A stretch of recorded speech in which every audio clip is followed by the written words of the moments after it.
Hey, welcome guys. Tonight we begin with the remarkable lives and incredible resilience of medieval peasants, the everyday heroes who, despite the odds, managed to survive some of the coldest and most brutal nights in history.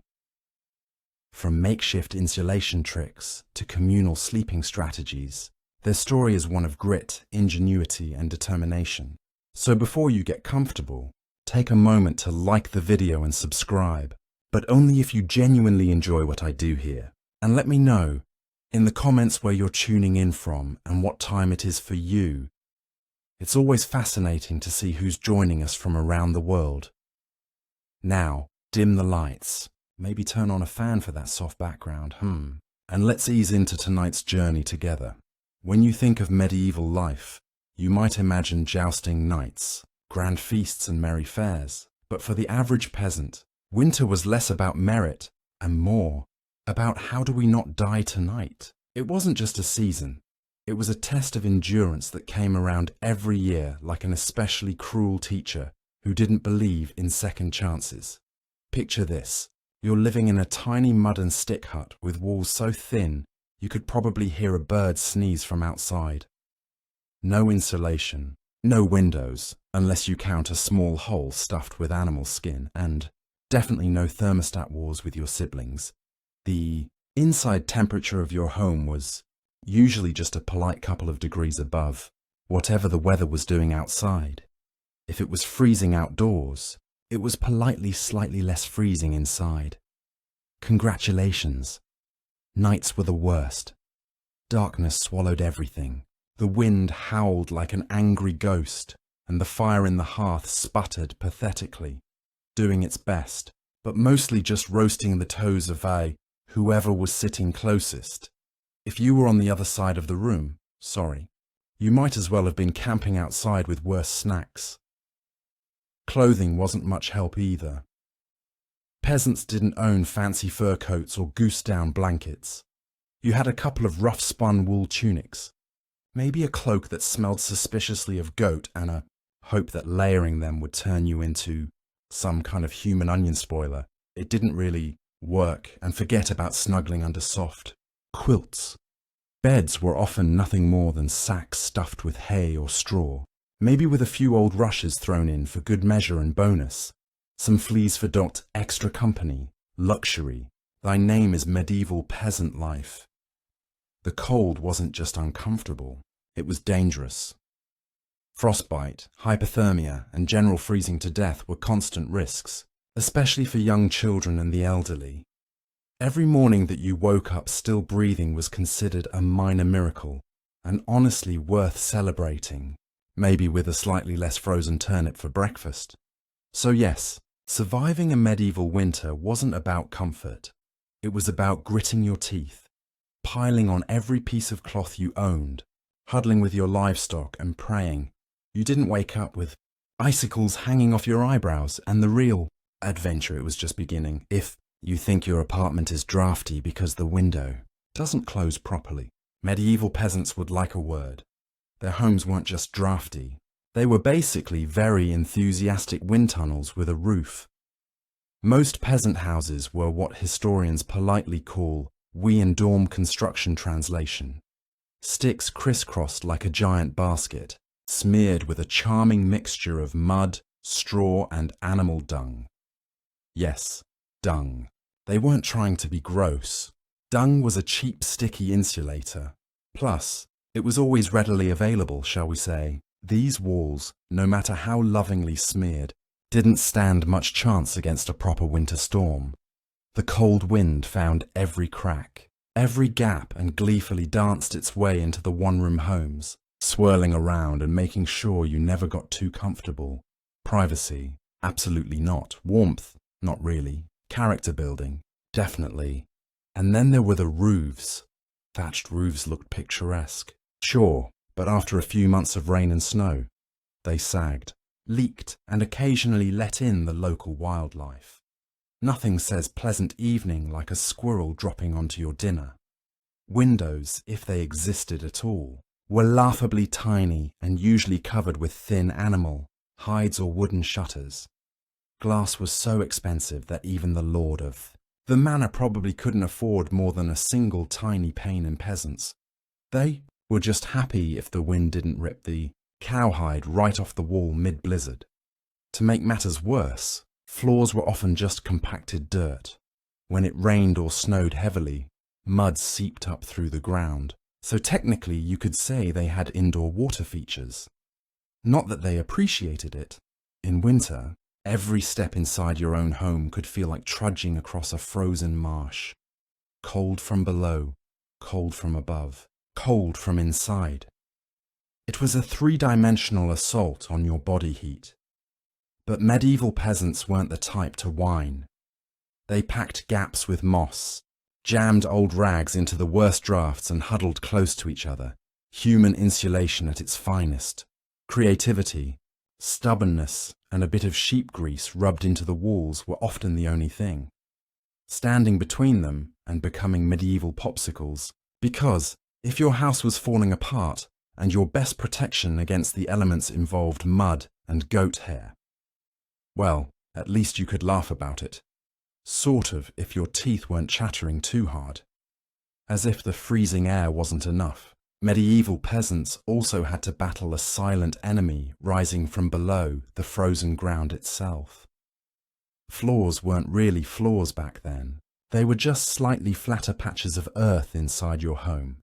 Maybe, if you were lucky, someone had thrown down some straw or old rushes to give you the illusion of comfort. But make no mistake, you were sleeping, one insulted back away from the cold, hard dirt. And oh, that cold was relentless. It seeped up from the earth like an evil little ghost, worming its way through the straw into your bones and straight into your very soul. If you dropped anything onto the floor during a winter night, congratulations, it was now part of the permafrost. Medieval peasants tried to fight this grim battle in a few ways. One method was layering thick mats of straw across the floor.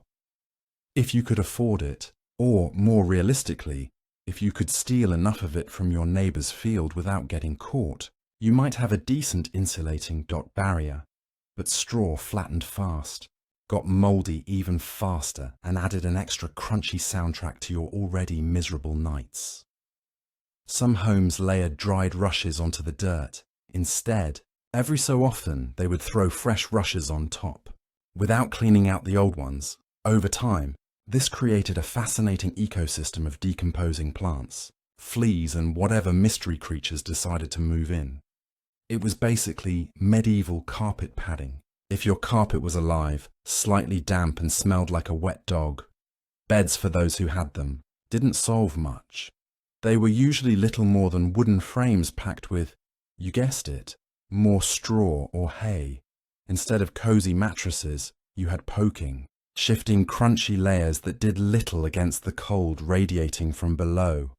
Tossing and turning wasn't about comfort. It was a desperate, awkward dance to keep blood flowing and avoid freezing one side of your body. The truth is, medieval peasants didn't conquer the icy ground so much as learn to live uncomfortably above it.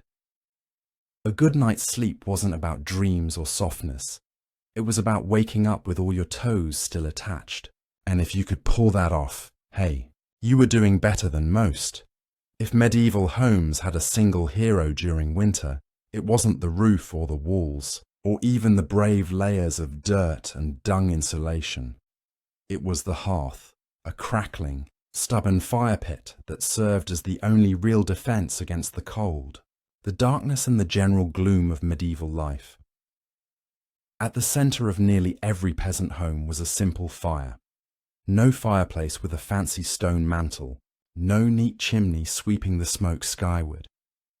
Instead, you had a basic pit or pile of stones, some half-burned logs, and enough smoke pouring into the room to make you wonder if you were slowly becoming a ham. That's right, most homes didn't even have chimneys. Smoke just kind of did its best. It drifted out through small holes in the roof, cracks in the walls, or right into your lungs if it was feeling lazy that evening.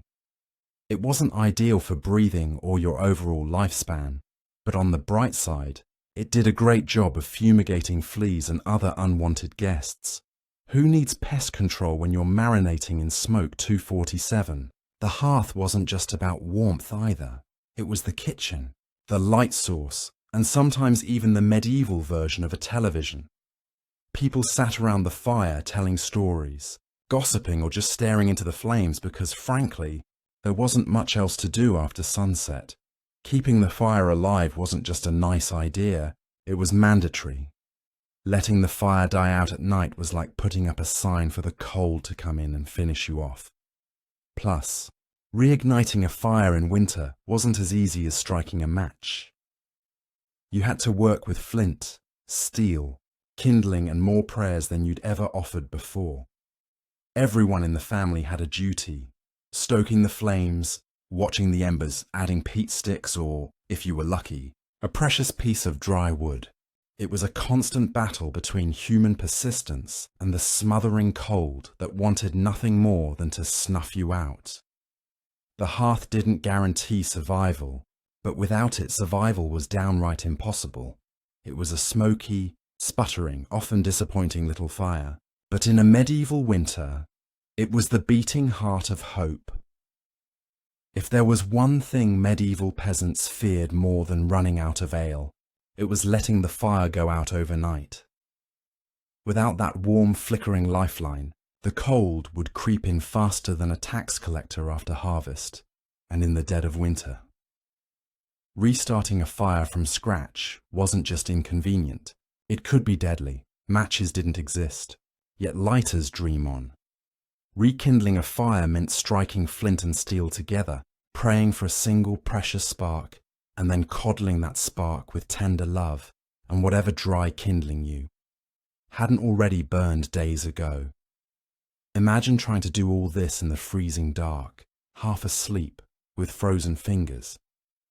Now add a hungry wolf howling in the distance for extra motivation. So peasants got smart. They banked the fire.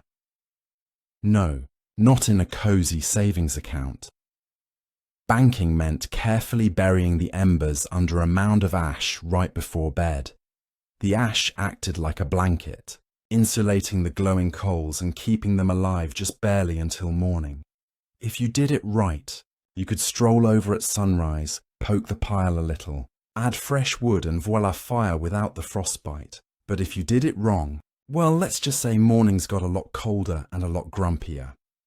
Fire. Banking was an art passed down from parent to child like a prized family recipe. Everyone had their own little secrets. Some said use dry ash only. Others insisted a bit of dampness was key. Some packed the embers tight. Others let them breathe. You could practically start a medieval argument just by suggesting a better fire banking method. It was the ancient version of arguing over barbecue techniques, just with slightly higher survival stakes. Sometimes banking the fire wasn't enough. A howling wind might sneak through a crack and snuff it out anyway, or a clumsy sheep might stumble into the hearth. Yes, it happened. That's why some families took turns getting up in the night to check the coals. Basically the medieval equivalent of sleepwalking to the thermostat. In the end, fire banking was less about mastering nature and more about buying just a few more precious hours of warmth. And if you woke up to even a single surviving ember, that was your victory right there, and enough to face another day of battling the cold. In medieval times, the phrase, the more, the merrier, wasn't just about parties. It was a winter survival tactic. When the fire sputtered and the freezing winds whistled through every crack, there was one surefire source of warmth, each other, and if that meant sleeping cheek to cheek with your entire family, neighbours, livestock and possibly a very confused goose, so be it. Forget about personal space. Privacy wasn't even a concept. On the coldest nights, the goal wasn't comfort, it was, don't wake up frozen to the floor.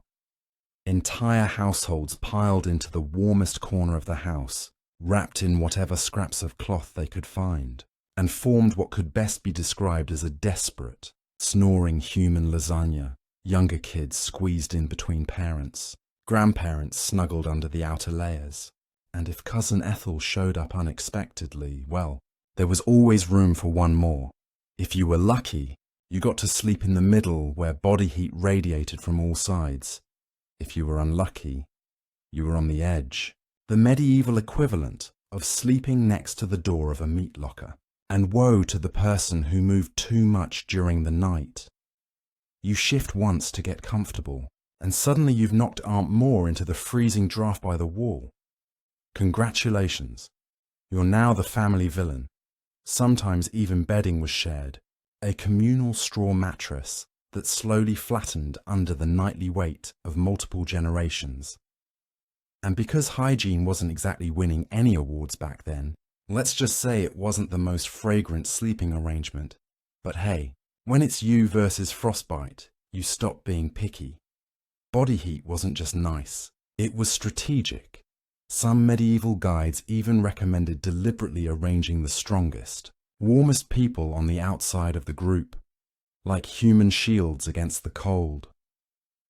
Babies and frail elders were tucked deep in the center, treated like the precious little heat generators they were.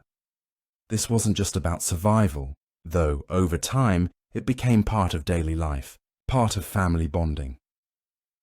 Long winter nights huddled together led to storytelling, singing, and, undoubtedly, some very interesting conversations muffled under a shared wool blanket. So next time your sibling steals your blanket or your dog hogs the bed, just remember at least you're not fighting for elbow space between a snoring uncle and a particularly judgmental goat. If you thought modern roommates were a challenge, medieval peasants would like to introduce you to their winter housemates. Cows, goats, pigs, chickens, basically anything with a pulse and a little bit of body heat.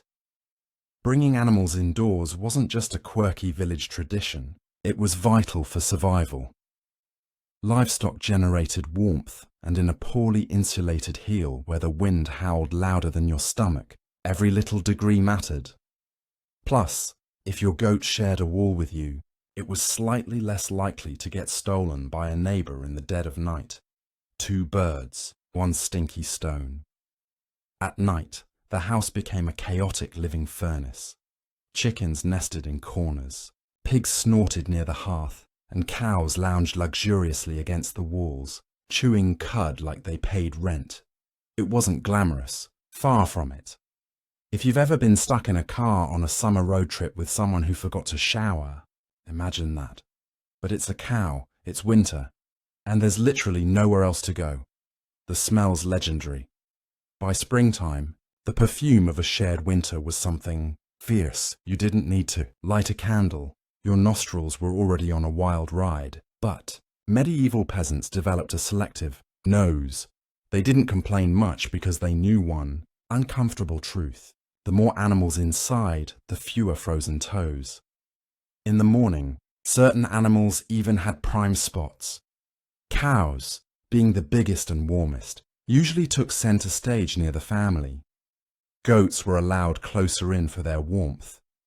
And because goats, being goats, would find a way inside anyway. Chickens roosted in rafters or old baskets, and pigs, well, pigs didn't care. They plopped down wherever they pleased, probably right in the middle of the floor. Of course, sharing your bedroom with livestock wasn't without hazards. Imagine drifting off peacefully, only to be rudely awakened by a chicken deciding your hair makes a good perch, or stepping barefoot into something suspicious first thing in the morning. Yes, medieval mornings could be full of surprises. Still, despite the noise, the smells, and the occasional hoof to the ribs, peasants understood the simple math: cold kills and cows cuddle, whether they want to or not. In the battle against winter's icy fingers, a warm, slightly slobbery cow breath was often the deciding factor between life and death.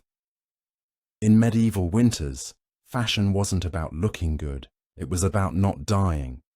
Peasants weren't flipping through the latest trends. They were layering up like they were preparing for battle against the Grim Reaper himself. The rule was simple. If you owned it, you wore it, sometimes all at once. First the basic undertunic, a scratchy, probably not too clean linen shirt.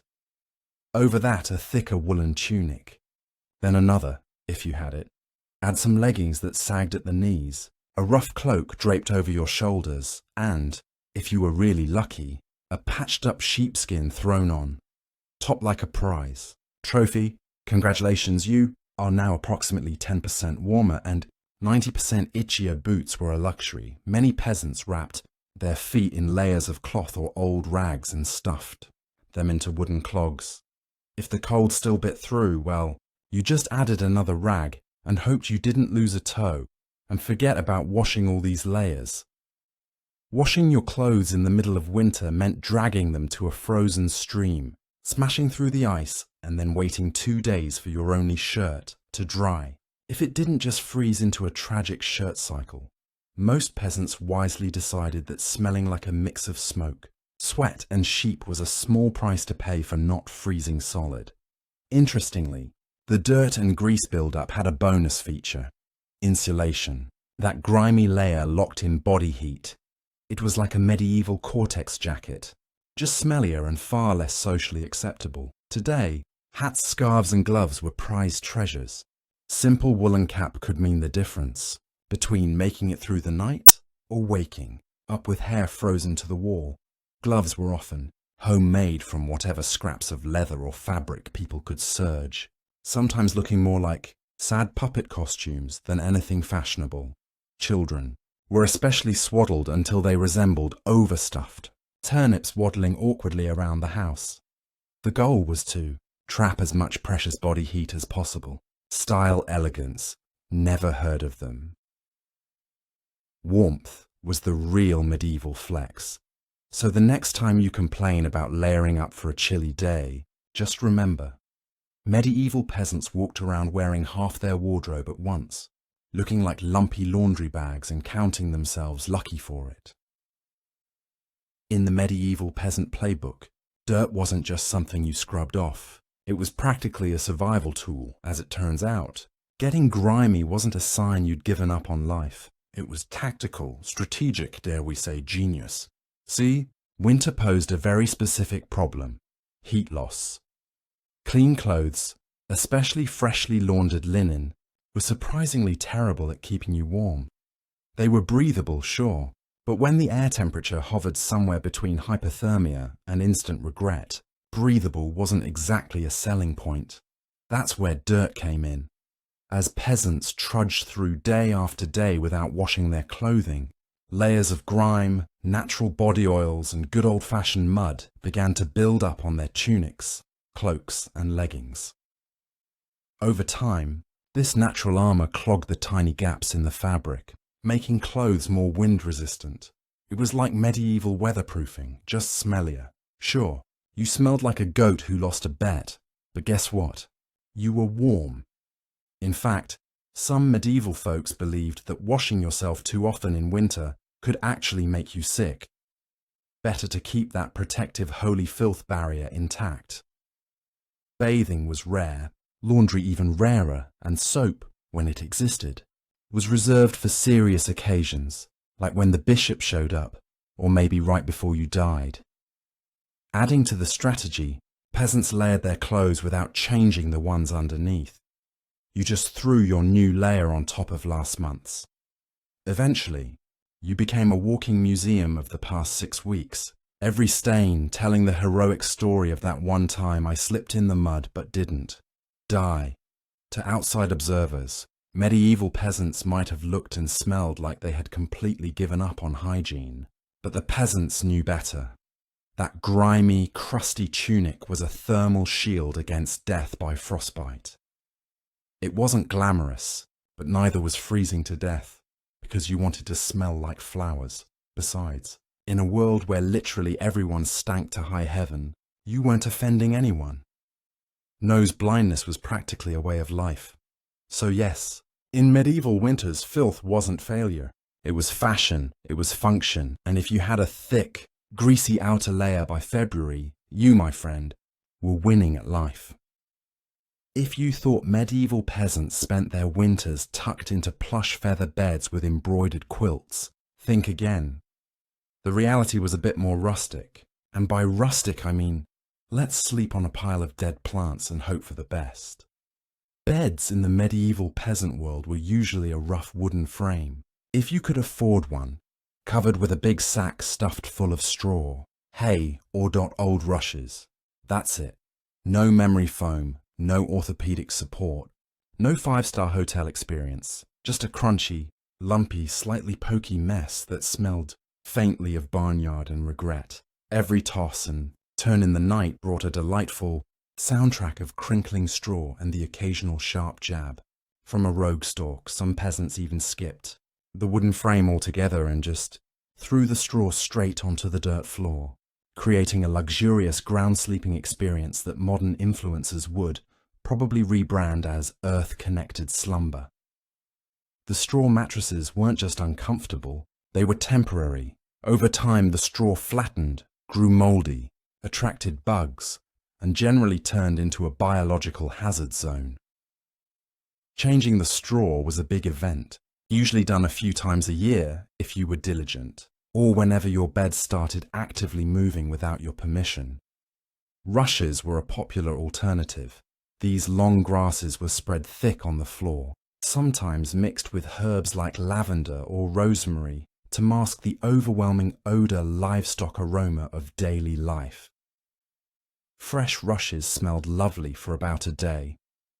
After that, they became part of the muddy, trampled landscape inside the house, blending seamlessly with dirt, food scraps and whatever else wandered in. And let's not forget the bedfellows.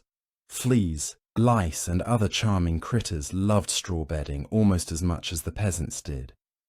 If you woke up scratching more than you slept, congratulations, you were living the authentic medieval experience. Despite the hardships, these humble beds were lifesavers. Piles of straw provided a crucial insulating layer against the frozen earth, and clumping together atop them created pockets of shared body heat, medieval central heating at its finest. So next time you sink into your soft, supportive mattress, just remember, somewhere out there a medieval peasant is looking down at you from history, grinning through a mouthful of missing teeth and saying, "Must be nice." When you live in a house made of sticks, mud, and optimism, you quickly learn that winter breezes aren't just a nuisance, they're personal attacks.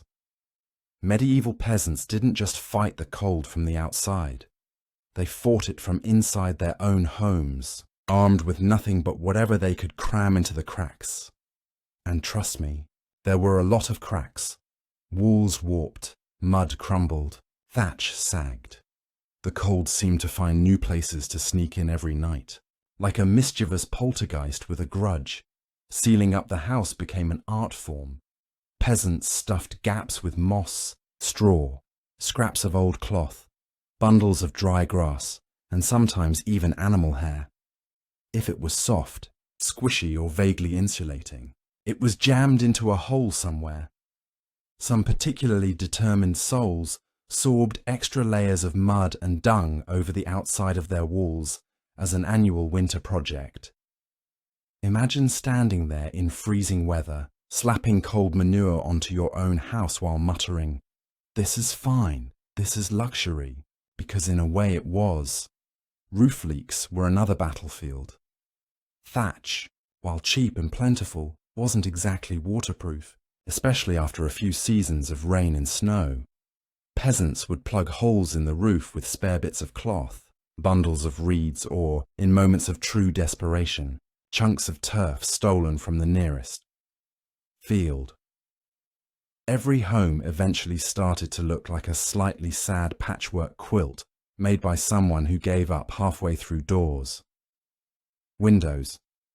If you had them, you were lucky, but even then they were little more than wood planks, hung by iron nails and sheer stubbornness. Window holes were often covered with animal hides or thick cloth soaked in, animal fat to block out the worst drafts and add a bonus aroma of mystery meat to the living space. Every night was a battle between human ingenuity and the Relentless, sneaky cold. 1 minute you were warm. The next minute, a sudden gust would find the one spot you missed, slapping you awake like a frosty hand of doom. Yet somehow, through cleverness, stubbornness, and a refusal to accept slightly frozen as a permanent state of being, medieval peasants patched, stuffed and muddled their way through the worst winters.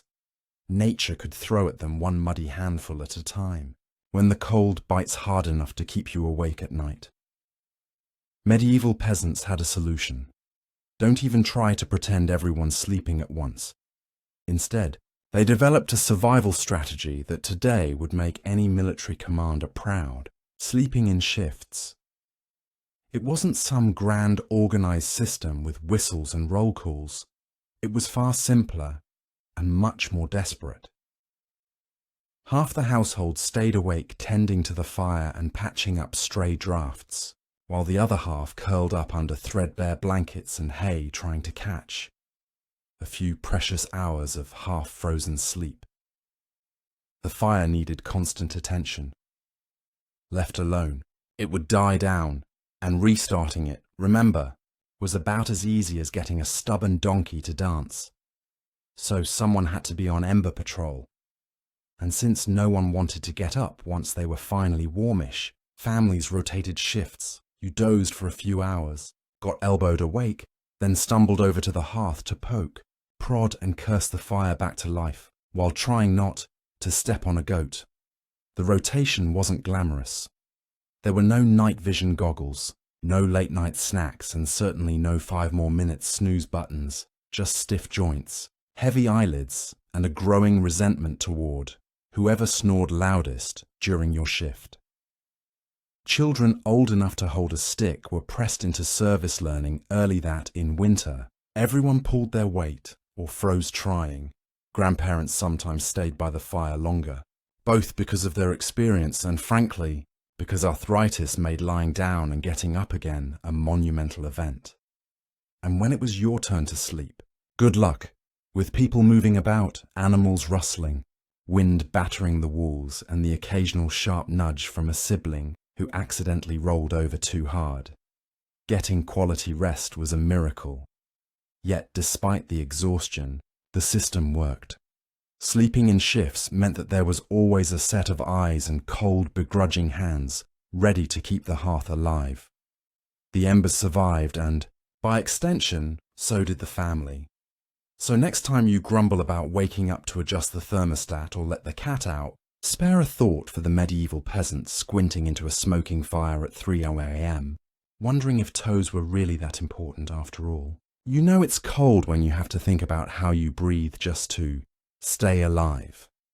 Medieval peasants didn't just battle the freezing air with cloaks, fires, and creative sleeping arrangements. They even adjusted the way they inhaled and exhaled to survive the night. The problem was simple. Deep, open-mouth breathing pulled icy air straight into your lungs, in a world where pneumonia could kill you faster than you could say, "Hail Mary." That was a risk nobody wanted to take. So peasants learned the art of what you might call survival breathing. Instead of sucking in huge gulps of air like they'd just run a marathon, they kept their breathing shallow, slow, and most importantly, through the nose. The idea was to gently warm the incoming air a bit before it hit their lungs. It wasn't perfect, but it was better than coughing yourself into the grave by February. If you accidentally took a big mouthful of cold air, congratulations. You just bought yourself a ticket to a week of hacking up bits of what felt like your soul, with no doctors in sight and grandma treating you, with hot onion tea and firm prayers. Some people even tucked parts of their cloaks, shawls, or rags up over their faces while they slept, creating a makeshift breath-warmer barrier. Of course, this also meant you ended up with a damp, slightly soggy fabric patch clinging to your mouth by morning. But hey, it beat freezing from the inside out. Children were taught these tricks early on. Parents would scold little ones for panting like dogs indoors during the cold months. And, honestly, between strict breathing lessons, itchy wool layers, and sleeping next to an aggressively gassy goat. Medieval childhood winters were character building on a whole different level. At night, tucked into straw bedding, under piles of cloaks and next to a gently steaming cow, breathing became an art form. Slow, steady nose only and as minimal as humanly possible, like some grim medieval version of a yoga retreat, only with more frostbite and fewer inspirational quotes in the grand survival playbook. It wasn't the flashiest strategy, but it worked. One shallow breath at a time, peasants endured another night in the long, relentless war against winter. In the endless battle against medieval winter, peasants discovered an unlikely secret weapon. A full stomach, turns out. One of the best ways to fight off the cold wasn't another scratchy wool cloak. It was stuffing yourself with something hearty and heavy right before bed. Calories meant warmth. The more your body had to digest, the more it heated itself up doing the work. It's basic medieval thermodynamics. Eat a heavy meal, generate internal heat, and maybe, just maybe, survive until morning, without turning into a peasant-shaped popsicle. So what did medieval peasants pile onto their plates before a long freezing night?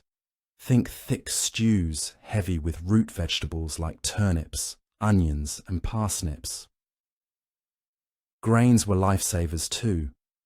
Oat porridge, barley girl, or dense chewy rye bread. If you were especially lucky, say after a festival day or a generous slaughter, you might even get a hunk of salted pork or a slice of dried sausage thrown into the pot. This wasn't comfort food in the Instagram sense. No delicate presentation, no artisan garnishes. It was one enormous, vaguely brown meal designed to sit in your gut like a friendly brick, slowly burning through the night and keeping you just a little bit warmer. It wasn't just about eating a lot. Furthermore, it was about eating smart foods that took longer to digest, provided a slow, steady trickle of warmth. Fatty foods were particularly praised, not just for the energy they provided, but because fat burns slower than lean meat. A belly full of stew bread and a questionable amount of lard peak. Medieval winter luxury parents made sure even the pickiest children ate heartily. Nobody cared if little Thomas didn't like turnips. You ate the turnips, or you shivered through the night thinking about how much you missed the turnips. Harsh but effective parenting, medieval style. Of course, heavy nighttime eating came with its own hazards. You might be warmer, but you were also risking a night of vivid, bizarre dreams, fueled by a stomach trying desperately to process an entire field's worth of cabbages. Was it worth it? Absolutely, because in the end, peasants weren't aiming for a Michelin star meal, they were aiming to survive. And if that meant going to bed full bloated and breathing gently through your nose next to a steaming cow, well, that was just another night in the ongoing quest to see another frosty sunrise. Long before electric blankets and fancy heated mattress pads, medieval peasants had to get creative if they wanted a little extra warmth at bedtime, and that's how the humble hatbox and the ever-glamorous heated stone became winter's unsung heroes. Let's start with the hatbox. It sounds rustic, and it absolutely was. But the idea was pure genius. Peasants would take a sturdy wooden box, line it thickly with hay, and use it to store food that had been cooked earlier, keeping it warm for hours. Leftover, stew, hot porridge, toss it into the hay box, cover it up, and it stayed hot enough for a late-night snack without needing to risk reigniting the fire. Medieval slow cookers, basically. But peasants didn't just stop at food. They realized if hay could trap the heat from a stew pot, it could also trap the heat from something even better. Rocks. Enter the era of the heated stone.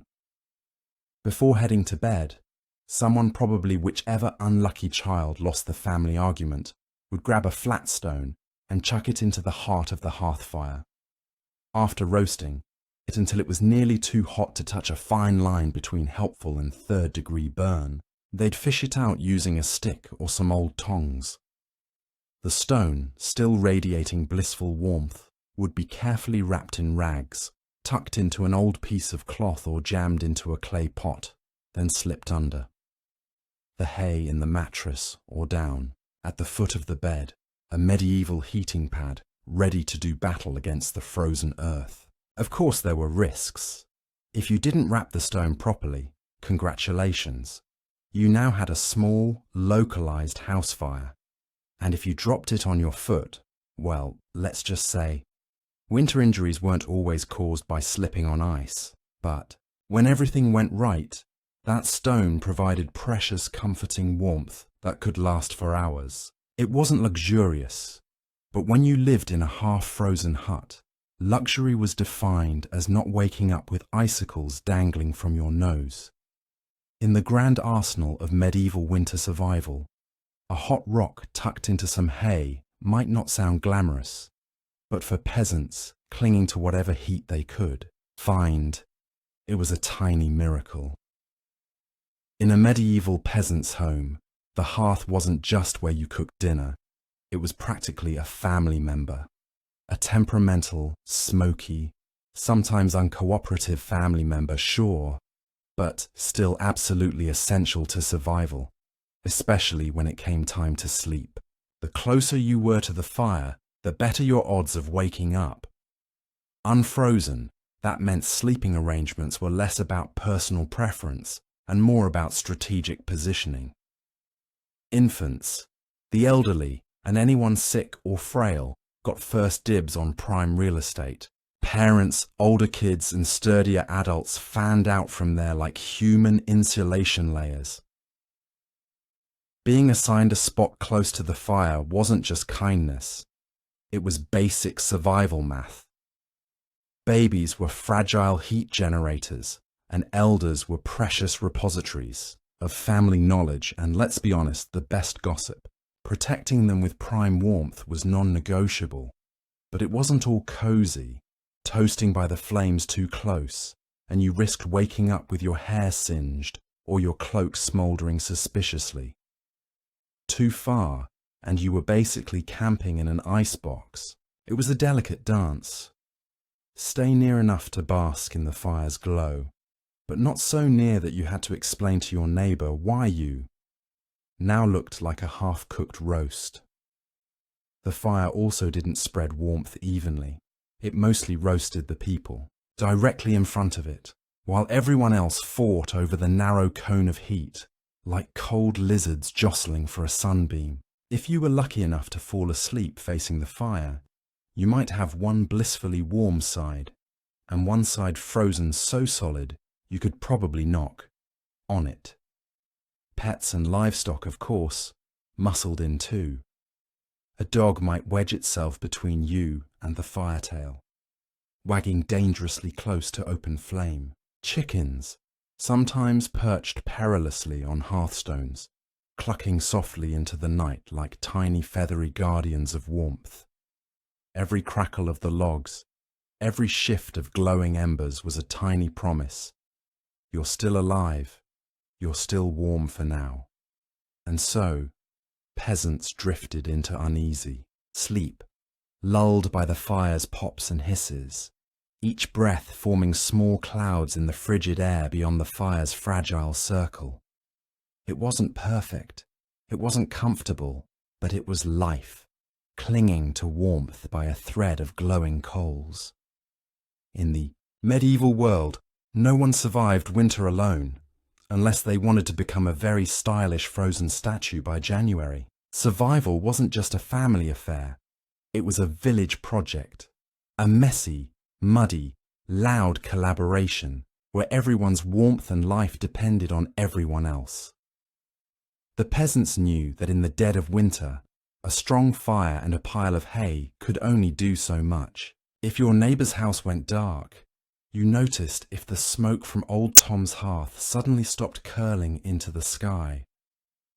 Someone went to check, And not just because Tom owed you a chicken, though, that might be part of it, but because community meant survival. Villages had unofficial winter watchers, often the young or the elderly, who couldn't work the fields but could keep an eye on who was coughing too hard, who hadn't come to barter at the market in a few days, or whose home looked a little too still in the morning frost. These people were the medieval version of neighborhood patrol, minus the reflective vests, plus a lot more sheep. If a family's fire went out, it was a near emergency. A good neighbor would rush over with a glowing coal bundled in rags, or, better yet, invite them into their own smoky, overcrowded hut for the night. Yes, it meant squeezing an extra 4 bodies into an already cramped space, but it was better than finding frozen friends come spring thaw. Communal food stores played a role too. During especially brutal winters, villagers sometimes pulled their last salted meat, grain and dried vegetables. It was grim charity. No one had much, but a few communal meals could be the difference between staggering into spring or not. Even children understood the stakes. They helped deliver wood, shared embers, and ran urgent messages when someone needed help. No one was too small or too tired when winter came knocking. Sure, medieval villages weren't all sunshine and hugs. Feuds happened, disputes over land, goats, or who borrowed whose good cooking pot never really went away. But when the nights grew deadly cold, old grudges were often quietly shelved. After all, a rival was still worth saving, because tomorrow it might be you needing rescue in the icy heart of winter. The village became one big, stubborn family, sometimes dysfunctional, often hilarious, always fiercely determined to survive together. One muddy boot, one crackling ember, one frozen smile at a time. When medieval peasants faced the merciless cold of winter, they didn't just pile on cloaks or stoke the fire. They prayed a lot, because when the wind howled like wolves outside your paper-thin walls, and the fire shrank into sullen embers, you wanted every possible advantage, including a little divine intervention. Faith wasn't just a Sunday affair back then. It was woven into every frozen breath. Before crawling under layers of straw and scratchy wool, families would kneel together, offering up hurried prayers to keep the fire burning, the roof intact, and their toes attached by morning. Saints became more than distant holy figures. They were winter's frontline defense. Same, for instance, was called upon to protect against throat ailments, not a minor concern when one mouthful of icy air could land you coughing up your soul. St. Nicholas wasn't just the jolly gift-giver of later legend. He was also asked to protect households from sudden ruin during the lean, deadly months. Superstitions wrapped themselves snugly around daily survival. Some families sprinkled a little holy water near the hearth before sleeping, hoping it would protect against evil spirits, or, at the very least, mischievous draughts. Others marked doorways with blessed chalk after certain feast days, pleading for warmth and luck to find their way inside. Candles played a role too. Special vigil candles, often blessed by the local priest or the most pious old woman in the village, were sometimes kept burning throughout the night, a flickering plea against the cold darkness clawing at the walls. And of course, no serious winter prayer session was complete without a few promises. Dear Lord, if you just get us through this night, I swear I'll be kinder to my neighbor, even the one who keeps stealing our turnips. Faith wasn't some abstract comfort. It was a daily, urgent conversation. The peasants weren't asking for luxury, just survival. A little heat, a little food, and one more day to muddle through until spring broke the frozen grip on their tiny villages. It was simple, raw hope, whispered into the smoky rafters, tangled in breathless prayers and tucked under itchy blankets that somehow carried them through the endless, merciless nights of winter.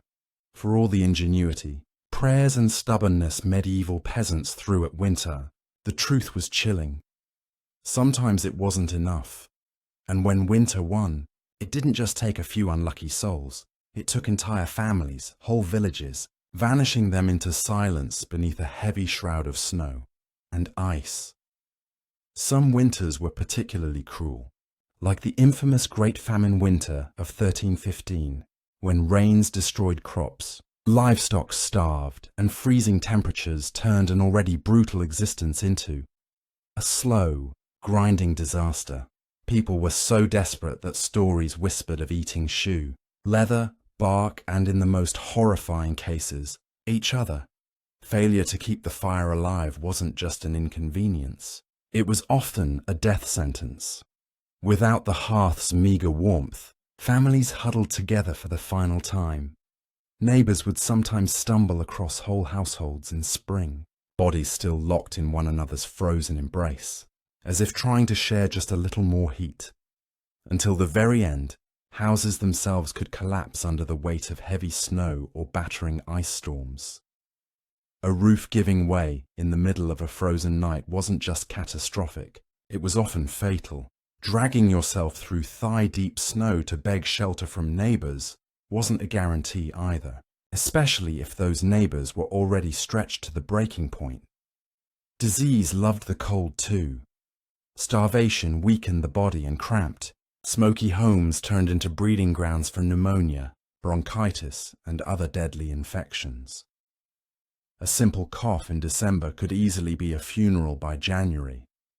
And then there was the quiet horror. Frostbite, fingers, toes, even ears, blackened and died while still attached to their owners. Some villagers survived winters at the cost of their limbs. A grim badge of honor that said, "I made it through, but winter took a piece of me." Yet what's most haunting isn't just the death, it's the eerie normal of it. People accepted that each winter some among them wouldn't see the thaw. Death wasn't unexpected. It was just another neighbor at the door, wrapped in frost, waiting its turn. Even amid the bitter cold and constant threat, medieval peasants pressed on, stubborn grieving, clinging to life. Because as long as there was one ember left in the hearth, one breath hanging in the frozen air, there was still a fight worth fighting. When we look back at medieval peasants, those muddy, frostbitten survivors of endless winters, it's tempting to see only their hardships. The cracked hands, the frozen toes, the smoke, choked huts. But buried beneath all that struggle is something far more powerful. A legacy of raw, stubborn ingenuity and unbreakable endurance.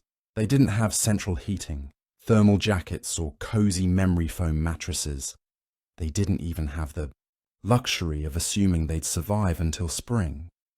But what they did have, and what they left behind, was the blueprint for resilience. Every hayseed mattress, every hand-banked fire, every moss-crammed wall gap was a testament to human creativity. Under pressure, faced with impossible odds, they didn't collapse in despair. They adapted. They learned from the land, from each other, and from the bitter lessons carved by each brutal winter. Their communities were built on more than shared land. They were built on shared survival. They taught each other to watch over the sick, to pool resources when food ran low, to trust that helping a freezing neighbor today meant someone might help you tomorrow. Furthermore, they lived by the understanding that no one beats winter alone. Their faith, too, was a kind of endurance. They wove prayers into their daily lives, not just out of fear but out of hope, fragile, stubborn hope that tomorrow might be a little warmer, a little brighter. Hope that after 100 dark nights, spring would come again and life would find a way to push through the frozen ground. And somehow it did. Because of their sacrifices, because of their unglamorous victories surviving one more night, one more storm, future generations thrived, bit by frozen bit. They pushed humanity forward, enduring winters. Their ancestors could barely survive until warmth and comfort became common expectations instead of distant dreams. Their blood, sweat and ingenuity are stitched invisibly into the lives we live now. Every cozy blanket, every warm house, every lazy winter evening spent sipping tea under soft lights. All of it is the end result of countless medieval peasants refusing to give in to the cold. So the next time the wind howls outside your double-banked window, maybe spare a thought for them, the nameless, fearless ones who turn shivering survival into a living legacy. One ember, one breath, one stubborn heartbeat at a time. Anne Boleyn didn't come into the world with a crown on her head or armies at her feet. Born around 1501, likely at Blocking Hall or He Castle, she was the daughter of Thomas Boleyn, an ambitious diplomat, and Elizabeth Howard, a noble woman with powerful family ties. In the grand scheme of Tudor society, Anne's birth barely stirred a ripple. Yet from these modest beginnings, something extraordinary was taking root, a life that would one day tilt the course of English history. From an early age, Anne was set apart not by her wealth but by her mind. She was clever, spirited, and by all accounts magnetic. Recognizing her potential, her family sent her abroad to the continent, where her education truly began. First she served Margaret of Austria in the glittering court of the Netherlands, an experience few English girls could dream of. There Anne absorbed the art of diplomacy, refined manners, and the subtle dance of European politics. But it was in France that Anne's brilliance was truly polished. She spent years in the sophisticated courts of Queen Claude and Queen Margherita of Navarre, learning the language of influence, elegance, flirtation, wit. While other young women perfected their embroidery, Anne mastered conversation, intrigue, and the art of commanding attention without ever seeming to seek it. By the time she returned to England in the early 1520s, Anne was something rare, a woman who could rival the sophistication of continental courtiers while carrying the ambition of a rising English house. She wasn't a classic beauty. Even her admirers admitted as much, but she was arresting, dark eyes that sparked with intelligence, a quick musical voice, a way of moving that suggested purpose, just barely concealed beneath layers of courtly grace. Anne didn't just enter rooms, she changed their gravity. At a time when a woman's fate was often sealed by birth and marriage, Anne refused to drift quietly into obscurity. She had seen the power that charm and intellect could wield in foreign courts, and she intended to use that knowledge at home. Anne Boleyn was still a young woman then, clever, ambitious, untested, but history was already beginning to stir around her. The girl who returned to England was no longer just Thomas Boleyn's daughter. She was a player in a larger game, one that would soon engulf the crown itself. When Anne Boleyn returned to the English court, she was unlike anyone the nobility had ever seen. In a world full of pale-faced, modest English roses, Anne was a thunderstorm, electric, unpredictable, impossible to ignore. Her dark hair, bold eyes and quick, sharp wit set her apart from the gentle, obedient ladies who filled the court with King Henry VIII. At first, she played the role expected of her, a maid of honour to Queen Catherine of Aragon. But even in the Queen's shadow, Anne's presence flickered like a candle too bright to snuff out. She danced gracefully, spoke French with the ease of a native, and laughed with a confidence few women dared display. Men noticed, women gossiped. The court buzzed quietly about the striking Berlin girl.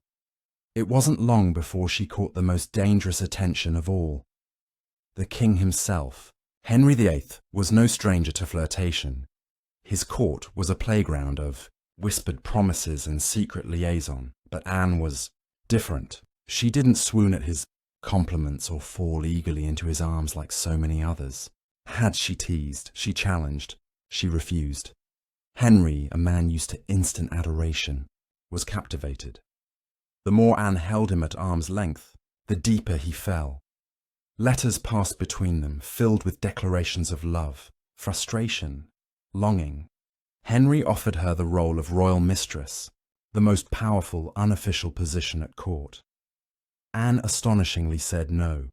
She would not be just another conquest, a forgotten mistress lost to time. If Henry wanted her, he would have to make her his wife.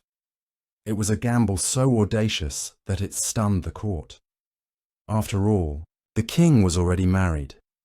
His Queen Catherine was beloved by the people and fiercely protected by her nephew, the Holy Roman Emperor.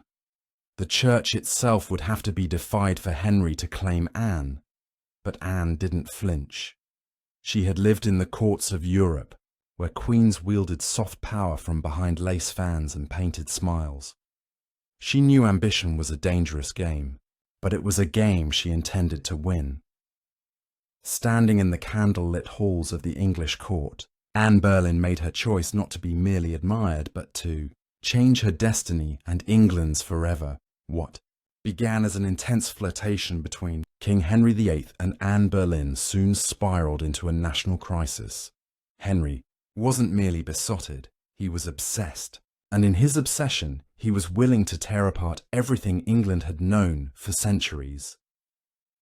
The king's desire to marry Anne hit a small snag.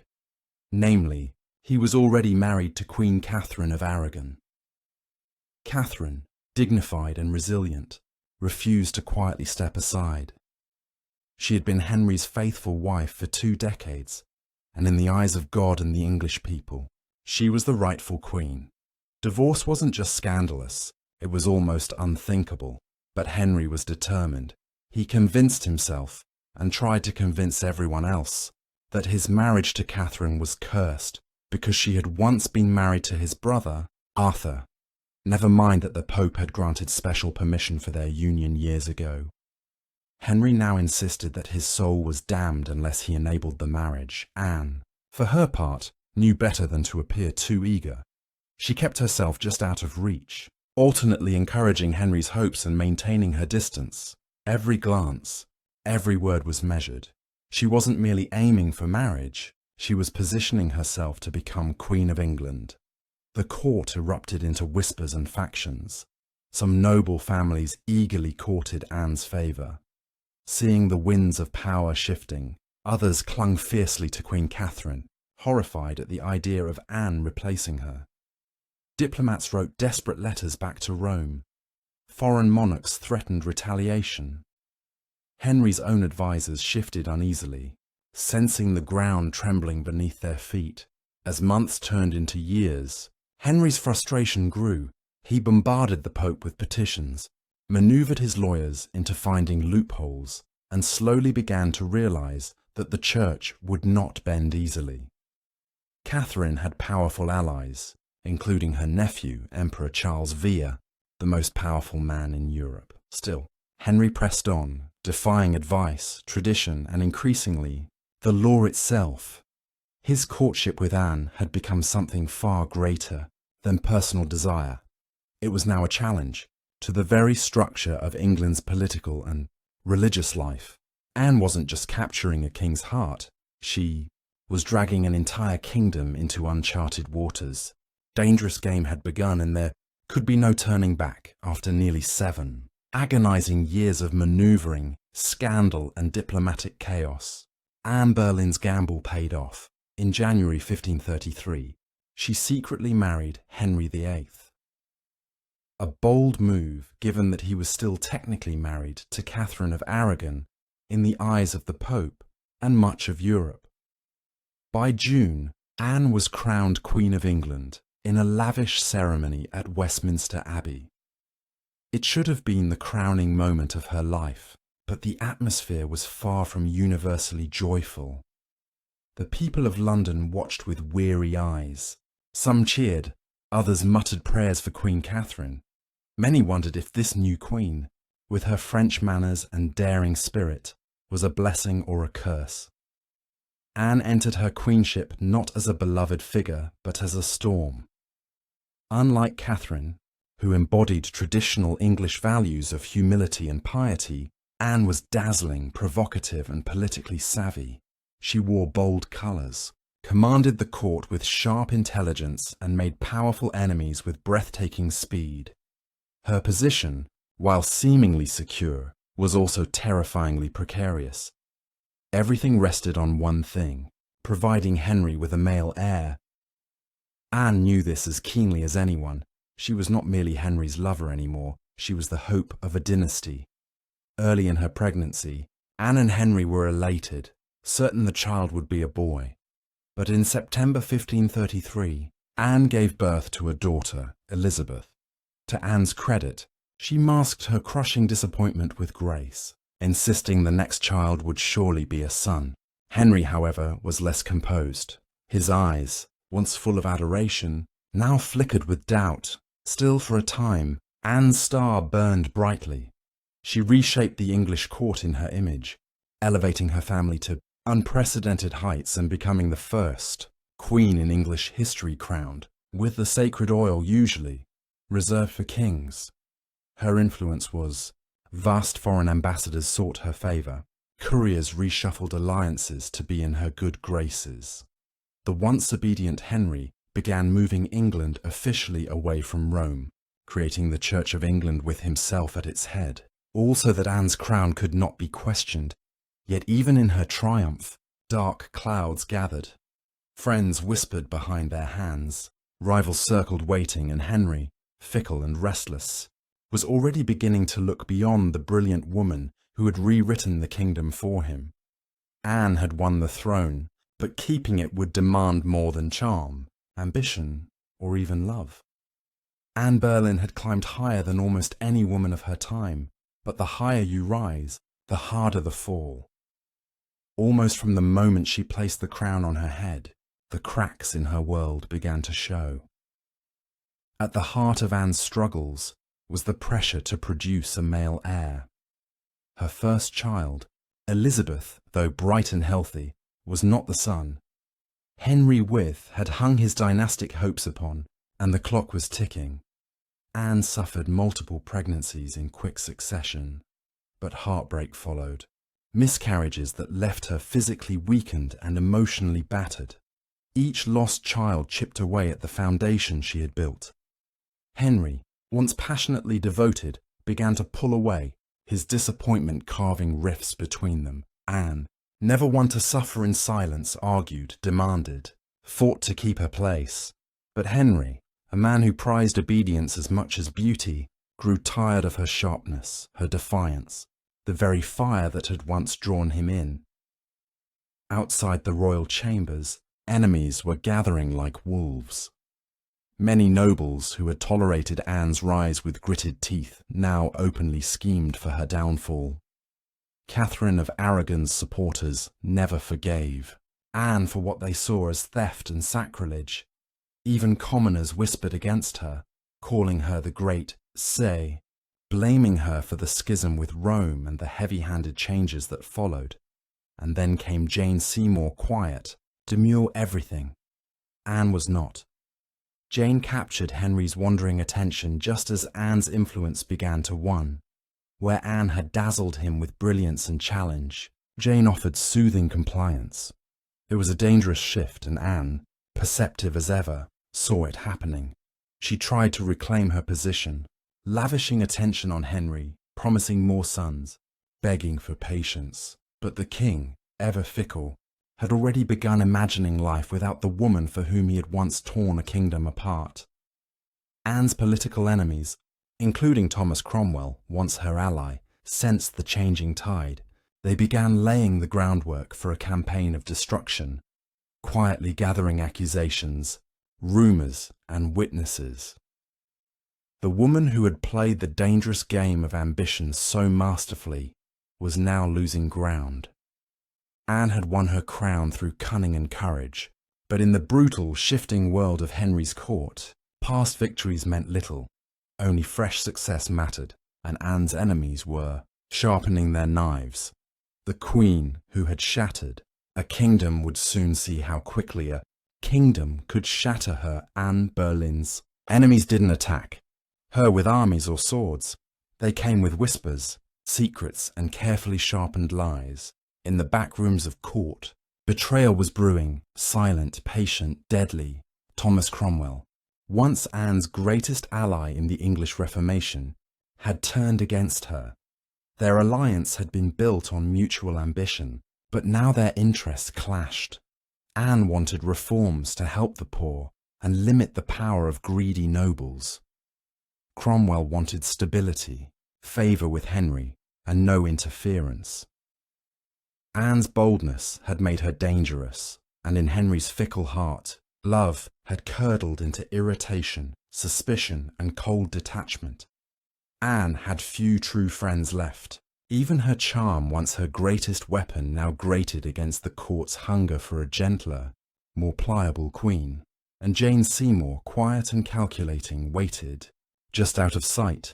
The perfect contrast to Anne's fading fire, it was Cromwell who moved first. Knowing Henry was restless, knowing that the king wanted an exit but lacked a convenient excuse, Cromwell offered a solution. What if Anne could be removed? Not by divorce, which would humiliate Henry, but by disgrace. The accusations were wild, monstrous, even adultery, incest, conspiracy against the king. Anne, the proud, brilliant queen, painted as a betrayer, a temptress, a threat to the very crown she once redefined.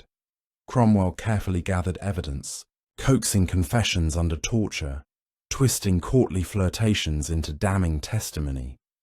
Several men, including Anne's own brother, George Boleyn, were arrested. The charges made little sense. They were riddled with contradictions and impossibilities. But in Henry's court, truth was whatever the king needed it to be. Anne, sensing the tightening noose, fought desperately. She appealed to Henry's memory, to the love they had once shared. But it was no use. The man who had once torn England apart for her now refused to meet her eyes. In May 1536, Anne was arrested and taken to the Tower of London. As the great gate slammed shut behind her, she knew the truth. She was no longer a queen. She was a prisoner, a pawn trapped in the brutal game she had once played so masterfully. Betrayal had sealed her fate.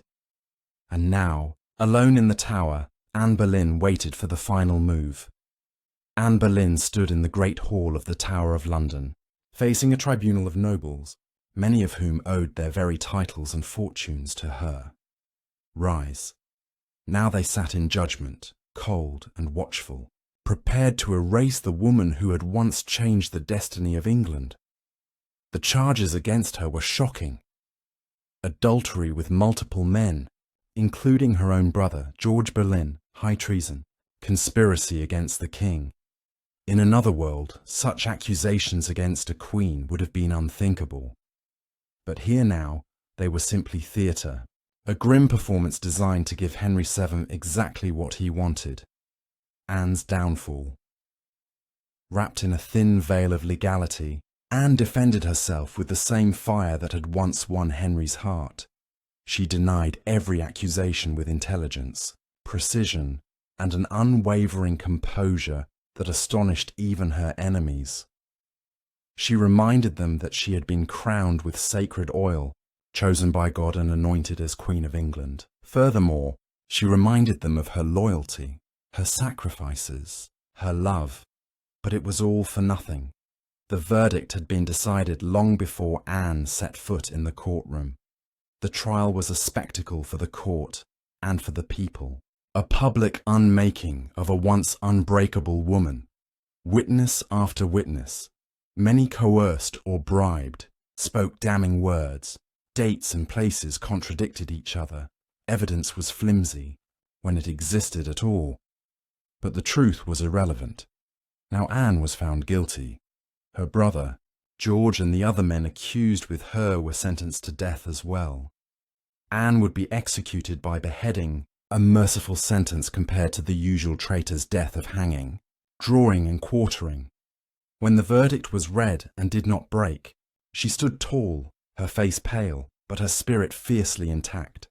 In those final moments, before being led back to her cell, she spoke clearly, declaring that she was prepared to die, and prayed that God would have mercy on her soul. As the heavy doors of the hall closed behind her, the court exhaled in relief. The storm Anne had been brilliant, dangerous, unforgettable, was nearly over. But even then they did not understand. They were not erasing Anne Boleyn. They were immortalizing her in betrayal, in tragedy and in legend. After her trial, Anne Boleyn was returned to the Tower of London, not as the triumphant queen who had once commanded England, but as a condemned prisoner awaiting death. Yet even facing the end, Anne refused to crumble. In the cold, echoing halls of the tower, Anne prepared herself. She spent hours in prayer, kneeling on the hard stone floors, her hands clasped tightly, her voice steady. She confessed to no crimes because she believed she had committed none. Furthermore, she was not afraid to die, she said, but she prayed that her death would bring peace to the kingdom and perhaps mercy to her little daughter, Elizabeth. Her ladies in waiting, those few who had stayed loyal, wept in private. Anne comforted them instead of the other way, around. She joked bitterly at times that she would be remembered as a queen who had lost her head. In her dark humour was the stubborn spark that had made her unforgettable. Henry VIII, meanwhile, showed no sign of mercy. He had already turned his attention to Jane Seymour. Even before Anne's execution date was finalised, Henry was arranging his next marriage for Anne. This final betrayal from the man who had once torn down a kingdom for her must have been the deepest cut. On May 18, 1536, Anne was told she would die the next morning. She slept little that night. Instead, she spent her final hours in prayer, asking God for forgiveness for all who had wronged her, and perhaps for herself, for the ambition and pride that had led her here. Henry, with a flicker of royal kindness, had arranged for a French swordsman to carry out the execution. Faster, cleaner, less brutal than an axe, it was a small mercy, bought perhaps more for the king's conscience than for Anne's comfort. At dawn, Anne dressed carefully for her final moment. A dark grey gown of damask, trimmed with fur, a crimson kirt beneath colours of dignity, of sacrifice. She pinned up her dark hair and tucked it beneath a simple cap, ready to face the blade with grace. As the tower's cold morning mist curled around the courtyard stones, Anne Boleyn, queen, mother, survivor, fighter, stepped forward. There would be no tears, no, please, only a final act of courage in the face of history's judgment. Her end was near, but her story was just beginning. On the morning of May 19, 1536, Anne Boleyn ascended the scaffold built within the Tower of London's walls. A small crowd gathered, courtiers, guards, a few witnesses, all wrapped in silence, as if even the stone walls held their breath. Anne stood tall, her grey gown fluttering slightly in the cold morning breeze. She looked thinner than she had at court, her face pale but calm. There were no hysterics, no broken sobs. If anything, she faced death with the same fierce dignity that had once shaken a kingdom to its knees. She spoke briefly, carefully choosing her final words. She did not accuse, she did not defend herself. Furthermore, she prayed for the king's health and prosperity, the very man who had abandoned her.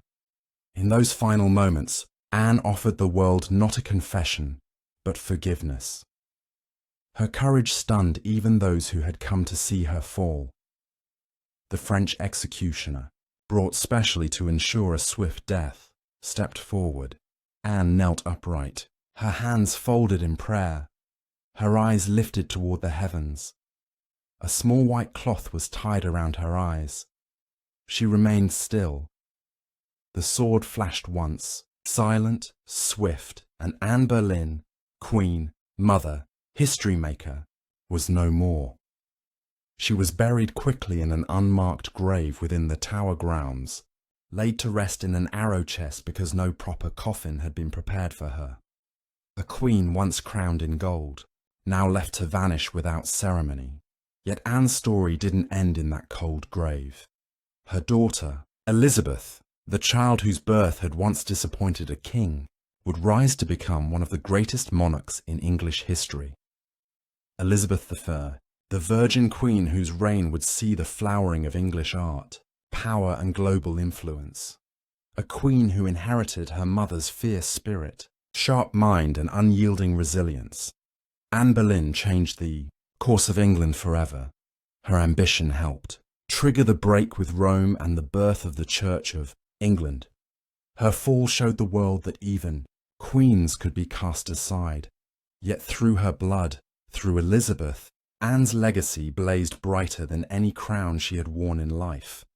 In the end, Anne Boleyn won a kind of immortality, not through her survival, but through her indelible impact on history.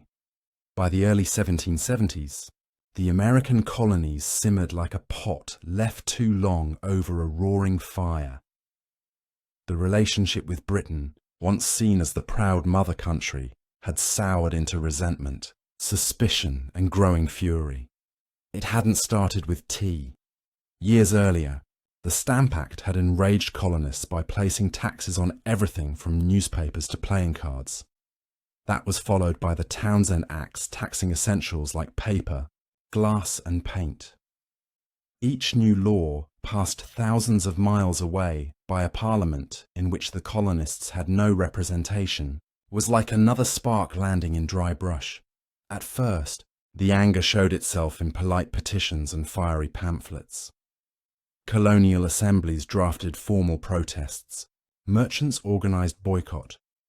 Writers like Samuel Adams and John Dickinson filled newspapers with passionate arguments about liberty and rights. But as time wore on, frustration deepened into something darker, a slow realization that Britain wasn't listening. Worse, Britain didn't care. Many colonists clung to the hope that if they just made enough noise, if they just reasoned hard enough, Parliament would repeal the taxes, and sometimes they did. The Stamp Act was famously repealed after loud colonial protest, but every small victory was followed by new legislation, new taxes, new insults. It wasn't about the money. It never really was. The taxes themselves were modest by British standards. What infuriated the colonists was the principle they were being taxed without consent, treated as subjects rather than citizens, ruled like distant possessions rather than partners. Boston, more than any other city, became the beating heart of resistance. The Sons of Liberty, a secretive, fiery group of patriots, grew louder and bolder. In 1770, tensions exploded into violence when British soldiers fired on unarmed civilians in what became known as the Boston Massacre. Blood had already stained. The Cobblestones Trust was a thing of the past. By 1773, the colonies were teetering on the edge. A final insult would tip them into open defiance, and it came not in the form of soldiers or new laws or armies, but in the quiet, seemingly harmless shape of crates stacked with tea. The colonists didn't know it yet, but the night that tea floated in the cold waters of Boston Harbor, the world would change forever. In 1773, Parliament made a critical miscalculation. Believing the American colonies would quietly accept cheaper tea, they passed the Tea Act, a law that was supposed to save the struggling British East India Company and, incidentally, reassert Britain's right to tax the colonies. On paper, it looked like a good deal. The Tea Act allowed the company to sell tea directly to the colonies, cutting out the middlemen, slashing prices and offering a luxury product at a bargain a few pennies cheaper. What could possibly go wrong? Everything, because the problem wasn't the price of tea, it was the principle behind it. The Tea Act left the hated tax on tea firmly in place. Accepting the tea, even at a discount, would mean acknowledging Parliament's right to tax the colonies without their consent. To many Americans, that was unthinkable, a surrender of the liberties they had fought to protect for more than a decade. The news of the Tea Act spread like wildfire. Through the colonies, merchants fumed. They saw their livelihoods, threatened by a monopoly that would crush local trade. But patriots raged at the hidden message. The Crown still believed it could do whatever it pleased. In Boston, the reaction was especially fierce. Already a city scarred by the Boston Massacre and years of economic hardship, Bostonians recognized the Tea Act for what it was, a trap disguised as a bargain. Refusing the tea became a matter of honor, a litmus test for loyalty to the cause of liberty. Public meetings swelled, newspaper columns burned with fiery rhetoric. Groups like the Sons of Liberty, led by Samuel Adams and others, organized boycott, vowing that no East India Company tea would be unloaded, sold or drunk on American soil. All across the colonies, ships carrying the controversial tea were turned away by local resistance. In ports from New York to Charleston, the message was clear: we will not be bought. But in Boston, fate twisted differently. 3 ships, the Dartmouth, the Avellaneda and the Beaver, arrived anchored in the harbour and sat there, refusing to leave. Royal officials insisted the tea be unloaded. The colonists refused. A deadlock grew taut as a drawn bowling. The tension was unbearable. A single act would break it, and history would never be the same again. As the British tea ship sat, stubbornly anchored in Boston Harbour, the city itself transformed into a powder keg. Every day that passed without resolution tightened the tension. Boston wasn't just resisting, it was preparing for a fight. In taverns, churches and public squares, angry colonists debated what to do. The Sons of Liberty, led by fiery voices like Samuel Adams, John Hancock and Paul Revere, moved swiftly to organize resistance. They posted public notices calling on citizens to boycott British tea and held rocks meetings that swelled with farmers, artisans and merchants alike. Each gathering added fuel to the fire. The Old South Meeting House became the nerve center of the resistance. Thousands crammed into the wooden hall, their breath fogging the air, their voices rising in defiance. Here, resolutions were passed, speeches were made, and tempers boiled. Each vote against the unloading of tea was another hammer blow against British authority. But while the people of Boston stood united, the clock was ticking. British law demanded that imported goods like tea be unloaded and the tax paid within 20 days. If the ships remained after the deadline, customs officials would seize the cargo and the tax would be collected by force. The Sons of Liberty understood that once the tax was paid, even under protest, the principle would be lost. It wasn't just about the tea anymore. It was about whether the colonies would accept being treated as subjects without rights or whether they would stand and fight for their future. Meanwhile, the Royal Governor of Massachusetts, Thomas Hutchinson, dug in his heels. He refused to let the tea ships leave without unloading their cargo, demanding that the law be obeyed. Colonial outrage be damned. To him, backing down meant admitting that mobs, not monarchs, ruled the colonies. Boston's standoff became a spectacle. Every man, woman and child knew that something was coming. You could feel it in the air, that cold, sharp sense before a storm when the world holds its breath. All it would take was one spark to ignite an explosion. And somewhere among the crowded streets and crowded hearts of Boston, a decision was quietly taking shape, a plan that would echo across oceans and empires. December 16th, 1773. Dawned grey and cold over Boston, a city balanced on the edge of history. For nearly 3 weeks, the tea ships had sat in the harbour like ticking bombs.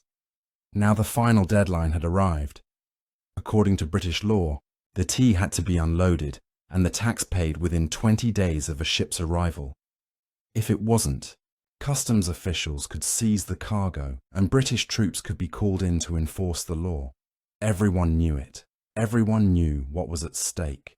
If the tea came ashore, the principle was lost. If the colonists allowed it, even once, their cause, their claim to rights and liberty, would unravel.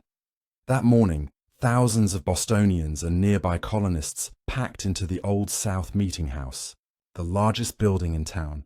Some had walked miles through the icy countryside to be there. The meeting was so packed that men spilled out into the streets, straining to hear the fiery speeches echoing through the halls. Samuel Adams, the iron voice of rebellion, presided over the gathering. Speaker after speaker rose to denounce the Tea Act, to cry out against tyranny, to urge immediate action. But even among the defiance, uncertainty hung heavy. What could be done without sparking outright war? How could they stop the tea without opening the floodgates to brutal retaliation? As the afternoon wore on, riders galloped in with grim news. Governor Thomas Hutchinson remained unmoved. The ships would not be allowed to leave without unloading. The tea would be seized, the tax collected, the king's law enforced. Crowd buzzed with fury. The walls of the meeting house seemed to shudder with the force of it. Yet Samuel Adams stood calmly and spoke the words that signaled the end of debate. This meeting can do nothing more to save the country. A simple sentence, but everyone knew what it meant. There would be no more petitions, no more compromises. Action would be taken outside. A war whoop cut through the gathering gloom. The signal men disguised themselves quickly, smearing soot on their faces, donning blankets and feathers, in crude imitation of Mohawk warriors. It wasn't about fooling anyone. It was about creating a symbol, a message no one could mistake. The deadline had passed. Boston would answer, not with words, but with defiance. As twilight deepened over Boston on December 16, 1773, the quiet streets began to stir. Figures moved through the shadows. Ordinary men cloaked in rough blankets, their faces blackened with soot, some adorned with feathers. They weren't trying to fool anyone into believing they were real Mohawks. Their disguise was symbolic, an act of shedding their old identities, of taking a stand as something new, something fierce. By the dozens, they made their way to Griffin's Wharf, where the 3 tea ships, the Dartmouth, the Eleanor and the Beaver, lay anchored. The harbour water churned, cold and dark beneath them, thick with the sharp bite of winter air. There was no shouting, no drunken chaos. This was not a riot. It was a mission carried out with calm, ruthless precision.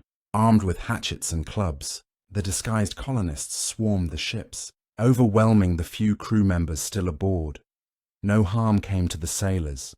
They were pushed aside, watched in silence as the operation began. Men split open the wooden chests with practiced blows, the fragrant smell of fresh tea spilling into the cold night air. Others heaved the crates overboard, their heavy splashes echoing across the still waters of the harbour. Chest after chest, 342 in total, was broken and dumped, until the black water swirled with thousands of pounds of tea leaves. Spectators watched from the war, silent-eyed. British guards stationed nearby made no move to intervene. Whether from confusion, sympathy or fear of escalating violence remains unclear. Some accounts suggest that even among British loyalists there was an understanding. Something had shifted, and there would be no stopping it. Tonight, the discipline was extraordinary. No cargo was stolen, no one raided the ships for valuables, only the tea. The hated symbol of British oppression was targeted. In a town where hunger and hardship were daily realities, the men could have easily turned the protest into an excuse for looting. They did not. When it was over, the harbour resembled a great swirling cauldron filled with torn chests and soaking tea leaves. The smell of the sea mixed with the sharp tang of smashed tea, filling the night air with a strange bittersweet scent. The work was done silently. The men disappeared into the night, vanishing into the alleys and back streets of Boston. They left behind no names, no leaders, no claims to fame, only the unmistakable mark of revolution. As the last broken crates bobbed in the dark water, Boston stood still, almost holding its breath. The Boston Tea Party wasn't a riot, a brawl, or a drunken spectacle. It was something far rarer, an act of cold, deliberate defiance carried out under the cloak of night. The harbour was transformed into a giant swirling teapot. Thousands of pounds of East India Company tea floated in great mats on the water, staining it black. Some colonists, curious and rebellious, scooped handfuls of soaked leaves from the harbour, only to be chastised by the Sons of Liberty patrolling the docks. Nothing was to be salvaged. No one would profit from this night's work. This was principle, pure and simple. The town woke the next morning to the smell of salty tea hanging heavy in the air. News spread like wildfire. Word of mouth. Letters. Broad sheets. By midday, everyone from apprentices to merchants knew what had happened, and opinions split fast. Among patriots there was pride, a fierce, swelling pride that ordinary men had stood up to the mightiest empire in the world and struck a blow for liberty. Among loyalists and moderates, there was horror. To them, the destruction of property was reckless, dangerous. Had the colonies crossed a line they couldn't walk back from? Governor Thomas Hutchinson raged in his mansion, furious not only at the destruction, but at the message it sent. If the king's authority could be defied so brazenly in Boston, where else might rebellion spark? British officials were stunned. They had expected protests, boycott, maybe another riot like those that had broken out over the Stamp Act. They hadn't expected organised, disciplined revolutionaries to calmly destroy tens of thousands of pounds of royal property without so much as breaking a window. The ship's captains, the Dartmouth, the Avellaneda, the Beaver, could only watch helplessly as their cargo disappeared beneath the waves. In the official ledgers, the night's loss would be tallied at over 10,000 British pounds, a fortune. But the real loss wasn't measured in pounds sterling or ruined tea. It was measured in trust, in loyalty, in the fragile illusion that Britain still ruled her colonies with consent. The night the tea sank, something deeper rose to the surface, a shared, undeniable truth. The age of peaceful protest was ending. A reckoning was coming, and Boston was ready. When word of the Boston Tea Party crossed the Atlantic and reached London, the reaction was swift and furious. To British officials, it was not simply a protest. It was rebellion, an open, mocking challenge to royal authority. That could not be ignored. King George III, upon hearing the news, was said to have grown cold with anger. Parliament, already frustrated by years of colonial disobedience, exploded in outrage. They demanded punishment, not just for the city of Boston, but as a warning to all the American colonies. The result was a series of laws so harsh they were quickly nicknamed the Intolerable Acts in America. The first blow came swiftly, the Boston Port Act. In one brutal stroke, Parliament ordered the closure of Boston's bustling harbour, the economic lifeline of the city. Until the destroyed tea was paid for and order restored, ships could no longer enter or leave. Trade vanished. Goods and supplies dried up. Boston, once vibrant and noisy, grew quiet, its docks eerily still. But the punishment didn't stop there. The Massachusetts Government Act stripped the colony of its self-governing rights, placing it firmly under the king's appointed officials. The Administration of Justice Act allowed royal officials accused of crimes to be tried back in Britain, a clear message that British authorities were untouchable. And to make sure the colonies knew force was an option, British soldiers were quartered throughout Boston, living among the very citizens they were meant to subdue. The message was clear. Rebellion would be crushed. Liberty was a luxury the Crown would no longer tolerate. But Parliament's heavy hand had an unintended effect. Instead of frightening the other colonies into submission, it outraged them. News of Boston's suffering, of its port closed, its people starving under martial law, stirred deep sympathy and righteous anger throughout America. Wagon loads of food and supplies poured into Boston from neighboring colonies. Letters of support, pledges of unity, and secret meetings began to weave the once fragmented colonies closer together. What had once been a Massachusetts problem was rapidly becoming an American one. In punishing Boston, Britain had hoped to make an example of them. Instead, they made Boston a symbol, a rallying cry for resistance. The flames of revolution, once flickering in isolated pockets, now began to blaze from colony to colony, and there would be no easy extinguishing them. The punishment of Boston sent shockwaves far beyond the rocky shores of Massachusetts, across the 13 colonies. Outrage turned into something far more dangerous for Britain unity. For years, the colonies had acted like distant cousins, bickering and competing, separated by geography, religion, and trade rivalries.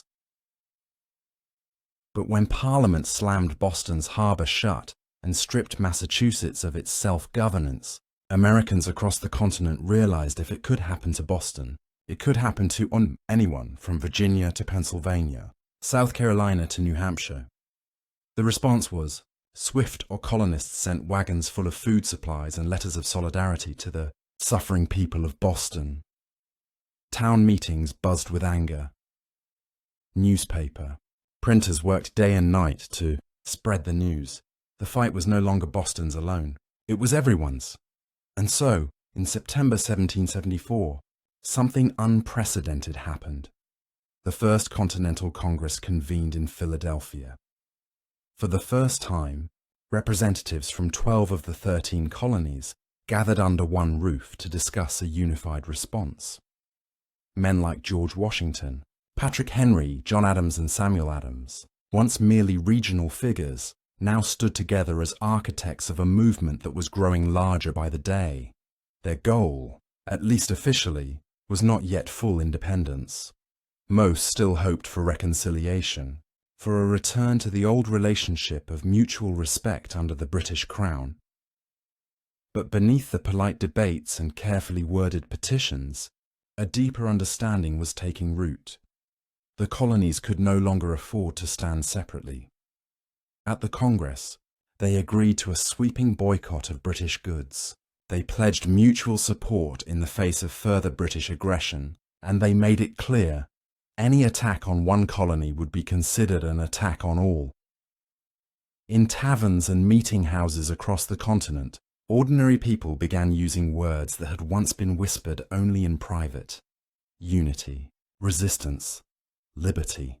In bringing the hammer down on Boston, Britain had imagined it would crush rebellion. Instead, it had welded the colonies together into something far more dangerous. A people who, despite their differences, were beginning to think of themselves not as scattered provinces, but as Americans. The winds of revolution were no longer just stirring. They were gathering into a storm, and it was too late for Britain to stop it. The night the tea sank into Boston Harbor, it wasn't just crates that were destroyed. It was the illusion that the American colonies could remain loyal subjects forever.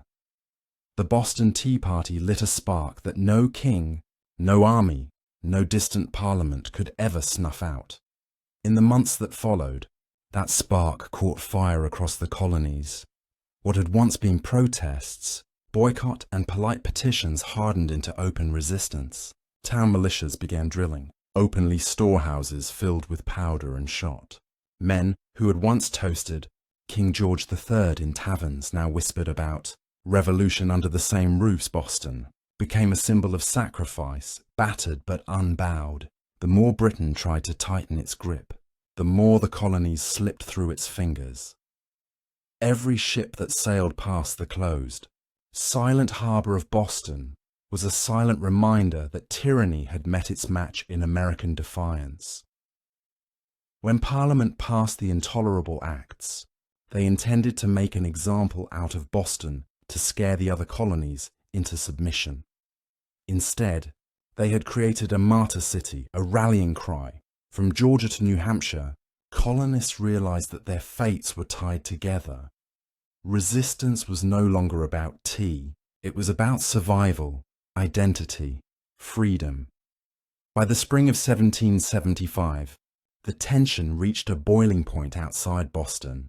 In the villages of Lexington and Concord, British troops sent to confiscate colonial weapons instead found armed farmers, ordinary men ready to defend their rights with musket fire. The first shots of the American Revolution rang out, a direct line traced back to the moment when men chose principle over profit and dumped a fortune's worth of tea into the harbour. The Boston Tea Party showed the world that revolution doesn't always announce itself with trumpets and banners. Sometimes it starts quietly, with a small group of determined people standing in the cold, choosing defiance over fear. In dumping the tea, the colonists weren't just rejecting a tax, they were rejecting an empire. And though the road ahead would be bloody, bitter and uncertain, one thing had become clear that night in Boston Harbor. The American colonies were no longer loyal subjects. They were something new, something dangerous. They were revolutionaries, and they were just getting started. All before the towering pyramids of Giza, before Mesopotamian cities buzzed with life, before Stonehenge stood against the sky, there was Corral. Hidden away in the dry valleys of coastal Peru, Corral rose in silent majesty nearly 5,000 years ago, then faded into near-complete oblivion, swallowed by sands and forgotten by history. For centuries, the world did not even know it existed. The super valley where Carpel once thrived seems, at first glance, an unlikely place for civilization to bloom. The landscape is parched, barren, the river little more than a thin silver thread winding through rocks and dust. To most eyes, it looked inhospitable, a place abandoned by life. Yet it was here, amid the desolation, that one of humanity's earliest great cities took shape. Corral wasn't just a collection of scattered huts or a temporary trading post. It was a planned city, sprawling over 150 acres, filled with pyramids, plazas, residential quarters and ceremonial spaces. It had scale, purpose and vision, a complex society blossoming centuries before the Egyptians began stacking stones into pyramids of their own. The people of Canal achieved this without the wheel, without written language, without metal tools. They built massive structures from stone and earth with nothing but ingenuity, communal effort and the raw power of human will. Yet for thousands of years, Carpel's existence remained a secret. Even when travelers stumbled across the strange weathered mounds scattered across the valley, they mistook them for natural formations, mere hills sculpted by the desert winds. No one imagined that beneath the sand lay one of the oldest cities in the world, predating even the civilizations that history books had crowned as the firsts. It wasn't until the late 20th century that archaeologists led by Ruth Shady uncovered the truth. What they found buried in the dust of time would rewrite the story of the Americas and force the world to reconsider what it thought it knew about the birth of civilization itself. Carpel had risen, flourished and fallen in total anonymity. Now after millennia of silence, its stones are speaking again, whispering of a peaceful, intelligent people who built a world of complexity and wonder in a land where life itself seemed impossible. And this was only the beginning of their story. At first glance, the Soup Valley looks like a place where life should struggle to exist. Harsh winds sweep across endless stretches of sand and stone. The sun beats down mercilessly, drying out the earth, baking the landscape into cracked, brittle sheets. Water is scarce. The river, a meandering thread fighting for survival. To the untrained eye, it is a wasteland, barren, empty, forgotten by the gods. But the people of Corral saw something different. They did not see a desert to be feared. They saw a canvas to be shaped. Furthermore, they recognized the river, however modest, as the lifeblood of possibility. And so, with patience, ingenuity, and sheer determination, they turned this unforgiving place into a thriving oasis of life and culture. Their first victory was agriculture. They learned to tame the river's seasonal floods, building simple but brilliant irrigation systems that channeled water across the valley floor. Where others saw sand and dust, they coaxed green shoots of hope. Cotton beans, squash, guava, sweet potatoes, cotton in particular, became their treasure. It was spun into fishing nets and textiles, fueling trade with coastal villages and creating bonds that stretched far beyond their desert home. But growing crops was only part of their mastery. The people of Corral understood that survival in the desert required balance. They worked with nature, not against it. They built their homes and plazas from stone and earth, designed to withstand both scorching heat and the rare punishing rains that occasionally swept through the valley. Furthermore, they studied the stars and seasons, planning their harvests with the precision of master astronomers. Trade became the veins and arteries of Corral's economy. Dried fish, cotton, fruits, and handmade goods flowed up and down the coast. In exchange, Carpool received exotic goods, colorful shells from the Pacific, rare stones from the Andes, ideas from distant peoples. They were not isolated, they were connected. In a land where survival seemed impossible, Carpool thrived through intelligence, innovation, and community. They didn't conquer the desert with brute force. They partnered with it, learning its rhythms, respecting its power, building a society that was not just functional, it was extraordinary.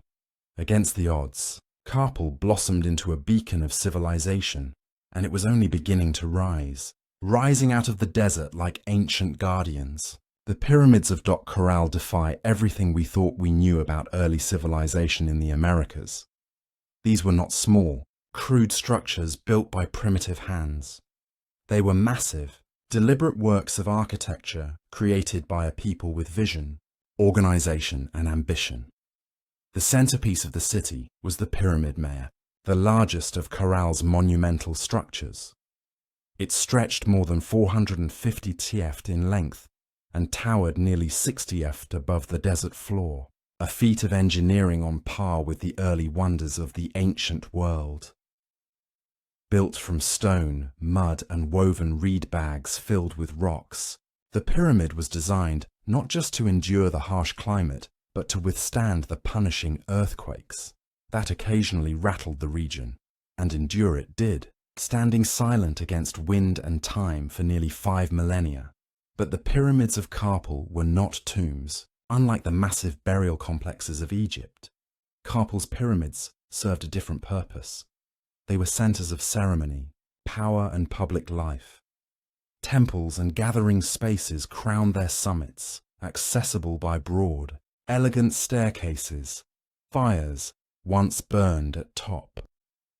These platforms and rituals were held beneath the endless Peruvian sky. At the foot of the pyramids, vast plazas opened up, sunken and circular, inviting thousands to gather for religious ceremonies, political meetings, and communal celebrations. The very design of Canal's cityscape suggested a society that prized community and order, a people deeply connected to one another and to the cosmos. Around the pyramids, smaller residential complexes fanned out, likely home to priests, administrators, artisans, and farmers. The pyramids themselves seem to have been strategically placed, aligned with celestial events, sunrises, hostesses, the cycles of the stars. To the people of Corral, architecture wasn't just practical, it was spiritual, mathematical, cosmic, walking among the weathered stones. Today, it's almost impossible not to feel a strange sense of awe. These structures were raised without metal tools, without the wheel, without beasts of burden, yet they rose with symmetry, scale, and staggering precision. The Great Pyramids of Corral were not built for vanity, nor for war. They were built to connect earth and sky, community and cosmos, humanity and eternity. and they still whisper across the sands, telling a story that refuses to be forgotten. Among the ruins of Corral, there is something profoundly different, something that sets it apart from so many ancient civilizations. No weapons have been found buried beneath its sands. No defensive walls circle its plazas. No mass graves hint at bloody conquest or internal strife. Unlike the kingdoms that rose and fell through war, Karpal was a society built on peace. It's a revelation that defies expectations. Here was a civilization that flourished not through violence, but through cooperation, trade, and shared belief. The people of Corral seem to have invested their energy not in armies or fortresses, but in architecture, astronomy, music, and communal life. Their plazas and pyramids weren't monuments to victory over enemies. They were centers of celebration, worship, and governance. This was a civilization that chose to gather rather than conquer, to negotiate rather than destroy. Trade was the lifeblood of Carroll's success. Cotton grown along the fertile riverbanks was spun into fishing nets that were traded with coastal communities. In return, Carroll received dried fish, an essential source of protein and exotic goods from faraway places. Colourful shells from the Pacific, precious stones from the highlands, and even rare tropical fruits from distant valleys. This wide network of trade stitched the region together, binding far-flung communities into a peaceful web of mutual benefit. And in the centre of it all, Karpal thrived as a cultural and economic hub. Religious and ceremonial life played a vital role in maintaining social harmony. The city's grand public spaces and sunken plazas likely served as stages for rituals that united the people under shared spiritual beliefs. Music filled these gatherings, flutes carved from condor bones, drums made from deer hides, creating soundscapes that echoed across the desert, tying individual lives to something greater. Leadership, too, appeared to rely less on military strength and more on spiritual authority and civic organization. The city's leaders must have coordinated massive construction projects, seasonal agricultural cycles, and complex trade agreements, all without leaving behind the brutal scars of war. In an ancient world so often defined by conflict, Corral stands as a shining exception, a reminder that civilization does not have to rise on the broken backs of the conquered. It can instead be built by the quiet power of collaboration, creativity, and trust. At Karpal, the stones still seemed to hum, with echoes of a world long gone. It was not just a city of buildings and trade. It was a city alive with sound, ceremony, and spiritual rhythm. Music and ritual were woven into the very heartbeat of Karpal civilization. Archaeologists, digging carefully through the dry sands, uncovered a treasure trove of ancient instruments, flutes crafted from the bones of condors and pelicans, whistles fashioned from deer, antlers, small drums stretched with animal hides. These artifacts were not simple toys. They were crafted with care, tuned to specific notes, designed to carry sound across the wide-open plazas of the city. In a world without written language, music spoke the language of the soul. Imagine it, the low thrum of drums rising at dusk, flutes keening like the desert wind, feet stamping on the sunken plazas as hundreds gathered under the fading light. Fires would crackle. Atop the pyramid platforms, priests dressed in intricate woven garments would chant to the gods of the river, the earth, the stars. In those moments, Karpal was not just a city, it was a symphony. The layout of Corral itself suggests that ritual life was at its core. The grand plazas were not mere open spaces. They were stages for communal ceremonies, carefully designed to draw people together. The sunken circular courts acted like ancient amphitheatres, focusing sound and sight onto the rituals performed at their centres. And above them, all the pyramids loomed, not as tombs, but as sacred mountains built by human hands, linking the earth to the heavens. Rituals likely marked the turning of the seasons, the cycles of planting and harvest, the movements of the stars. Music was not just entertainment. It was a bridge between people, between nature and the divine, between the known and the mysteries. Beyond, no violent murals, no terrifying gods of war, no bloodthirsty sacrifices. In Corral, the spiritual world seems to have been one of harmony, celebration and reverence. Even today, when the desert wind whistles through the ruins, you can almost hear it, the faint strains of ancient music, the forgotten songs of a people who found beauty, meaning and connection in the heart of the harsh, endless sands. Carroll wasn't just a place of music, trade and ritual. It was a marvel of engineering, a testament to human ingenuity in one of the harshest landscapes on Earth. Without metal tools, without the wheel, without draft animals, the people of Canal shaped a city of stone and earth that has endured nearly 5,000 years. Their achievements were astonishing. Massive pyramids rose from the desert floor, constructed not with small fragile bricks, but with enormous stones. Carried across the dry valley, workers transported rocks using reed bags, ingenious baskets strong enough to bear heavy loads, woven from the very plants that grew along the riverbanks. Layer upon layer, they built with care, stacking stone and filling the interiors with rubble to create structures that could withstand not only time, but nature's fury. And they understood nature well. Corral lies in a region prone to violent earthquakes, yet their pyramids and plazas survived largely intact. How?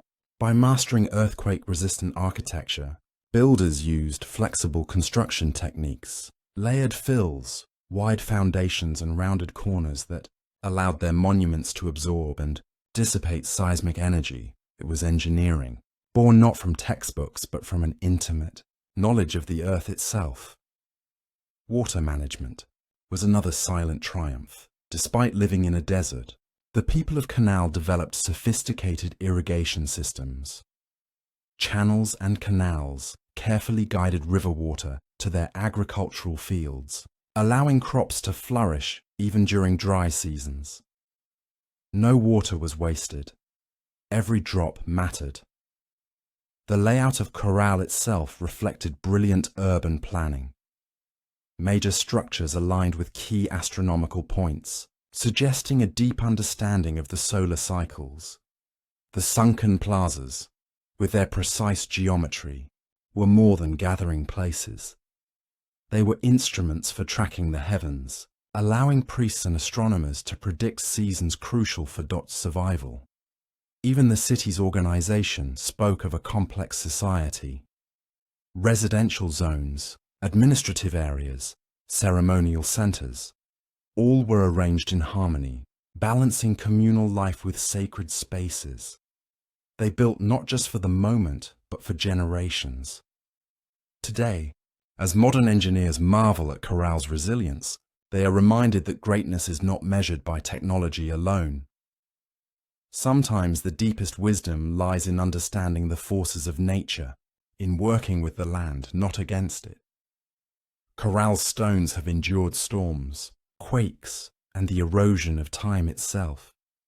They stand as a silent testament to a civilization that engineered their dreams into the desert sands. For centuries, the city of Canal flourished, a beacon of peace, music, trade and architectural mastery in the desert sands, and then, quietly, almost without a trace, it was abandoned. No fires marked its fall. No signs of conquest scar its walls. No mass graves or shattered monuments tell a story of sudden disaster. Instead, Corral simply faded, its plazas emptied, its pyramids left to the drifting sands, its flutes and drums silenced by time. Why did they leave? That question still lingers like a ghost across the Super Valley. Some scholars believe that environmental change struck the final blow. Evidence suggests that a long period of drought, may have crippled Corral's agriculture. Without the river's life-giving waters, the fields would have withered, trade networks dependent on surplus cotton, and food would have faltered. The careful balance Corral had maintained with its harsh environment may have finally tipped beyond repair. Other theories point to shifting trade routes. As neighboring cultures grew and new centers of power emerged along the coast and inland, Carpel's influence might have diminished. Perhaps the goods they once supplied, cotton, fish, produce, were no longer enough to sustain their role as a dominant city. Slowly, the lifeblood of commerce drained away. Still others whisper of internal decline. Without written records, we can only imagine political struggles, religious upheaval, or simple exhaustion after centuries of growth. Even peaceful societies can fracture under pressure when survival becomes uncertain. Whatever the cause, the departure seems to have been gradual, not sudden. Families likely drifted away one by one, seeking more fertile valleys, stronger rivers, new beginnings. Children who once ran across Corral's plazas grew up telling stories of a lost city behind them, stories that would eventually fade into legend. The desert reclaimed what humans had built. Winds carried fine sand over stone temples. Flutes lay buried beneath shifting dunes. What had once been a humming, vibrant civilization became a field of silent sleeping mounds. For nearly 4,000 years, Corral remained hidden, a whisper beneath the sands, waiting today as archaeologists carefully uncover its stones. The question still burns. How does a city so advanced, so beautifully crafted, simply vanish? Perhaps the truth is that even the greatest civilizations, no matter how wise or peaceful, are still fragile threads woven into the tapestry of time, forever vulnerable to the unseen forces of change. For millennia, Carpel lay forgotten, buried beneath the silent sands of the Super Valley. Travelers passed the strange rounded hills that dotted the landscape, never suspecting that beneath their feet lay the ruins of a civilization older than the pyramids of Egypt. To them, these were just natural formations, mounds shaped by the wind and time. It wasn't until the late 20th century that the world would finally hear Carpel's voice again. In the 1990s, Peruvian archaeologist Ruth Shady led a team into the Soup Valley, driven by curiosity and a growing sense that these hills might hold secrets no one had yet uncovered. What they found would rewrite the story of human civilization in the Americas. Layer by painstaking layer, the sand was brushed away. Beneath it emerged walls of carefully cut stone, grand staircases, sunken plazas, pyramids, a city far older than anyone could have imagined. Radiocarbon dating confirmed the unbelievable Corral was over 4,600 years old, thriving at the same time as the earliest civilizations in Mesopotamia and Egypt. It was a discovery that shook the foundations of archaeology. Before Carpel, scholars believed that civilization in the Americas developed much later, shadowed by the great empires of the Old World. Corral changed everything. It proved that the Americas had birthed monumental architecture, complex urban life and social organization independently, long before the rise of the Incas or the MER.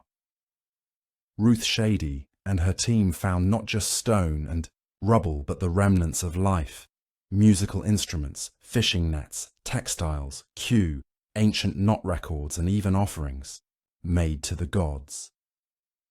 Each artifact told a story of a people who had built a society with vision, intelligence, and profound creativity. Carpel's rediscovery was more than an academic triumph. It was a resurrection. A civilization that had slept beneath the desert for thousands of years now stood revealed under the open sky once more. Its plazas kissed by the same winds that had once carried the sounds of flutes and the laughter of children. Today, Carpal is recognized as a UNESCO World Heritage Site, a fragile, priceless link to humanity's earliest dreams of building, belonging, and believing. The sands had hidden Corral well, but in the end the stones endured, waiting for someone to listen, to see, to remember. Carroll stands today as a silent giant, a reminder that civilization's roots stretch far deeper than we once believed. Among its pyramids and plazas, the ancient stones whisper a story that reshapes our understanding of humanity's journey. A story not of conquest and bloodshed, but of harmony, ingenuity, and hope. Long before the towering empires of Greece, Rome, or even Egypt, the people of Corral were building something extraordinary. They raised pyramids without the wheel. They mapped the stars without written records. Furthermore, they created a thriving society rooted in trade, music, ritual, and engineering, all without leaving scars of war upon the land. In an era often defined by conflict, Corral offers another vision of what civilization can be. A society that valued connection over conquest, knowledge over domination. It reminds us that complexity does not require violence, that greatness is not measured by how many armies march across a battlefield, but by how a community comes together to build, to create, to dream. Carroll's legacy reaches far beyond the dry sands of the Soup Valley. It challenges old assumptions that civilization had a single cradle, that urban life and monumental architecture belonged first to the old world. Carpal proves that humanity's spirit of innovation and aspiration arose independently in many corners of the earth, shaped by different hands, but driven by the same eternal desires: to endure, to celebrate, to reach toward the divine. Today, walking among Corral's weathered ruins, you can almost hear it: the pulse of drums, the low hum of flutes, the murmur of traders bargaining in the plazas, the laughter of children racing through stone alleys under a sky of endless stars. Their lives, their dreams, their stories are still with us, etched into the bones of the earth. Carpal teaches us that even when civilizations fall, their spirit can endure, sleeping under sands waiting to be remembered, waiting to inspire again. In the great timeline of human history, Corral shines not just as a relic of the past, but as a beacon for the future. A reminder that even in the harshest deserts, even under the heaviest sands, the seeds of wonder, wisdom, and peace can take root and build a world that reaches for the stars.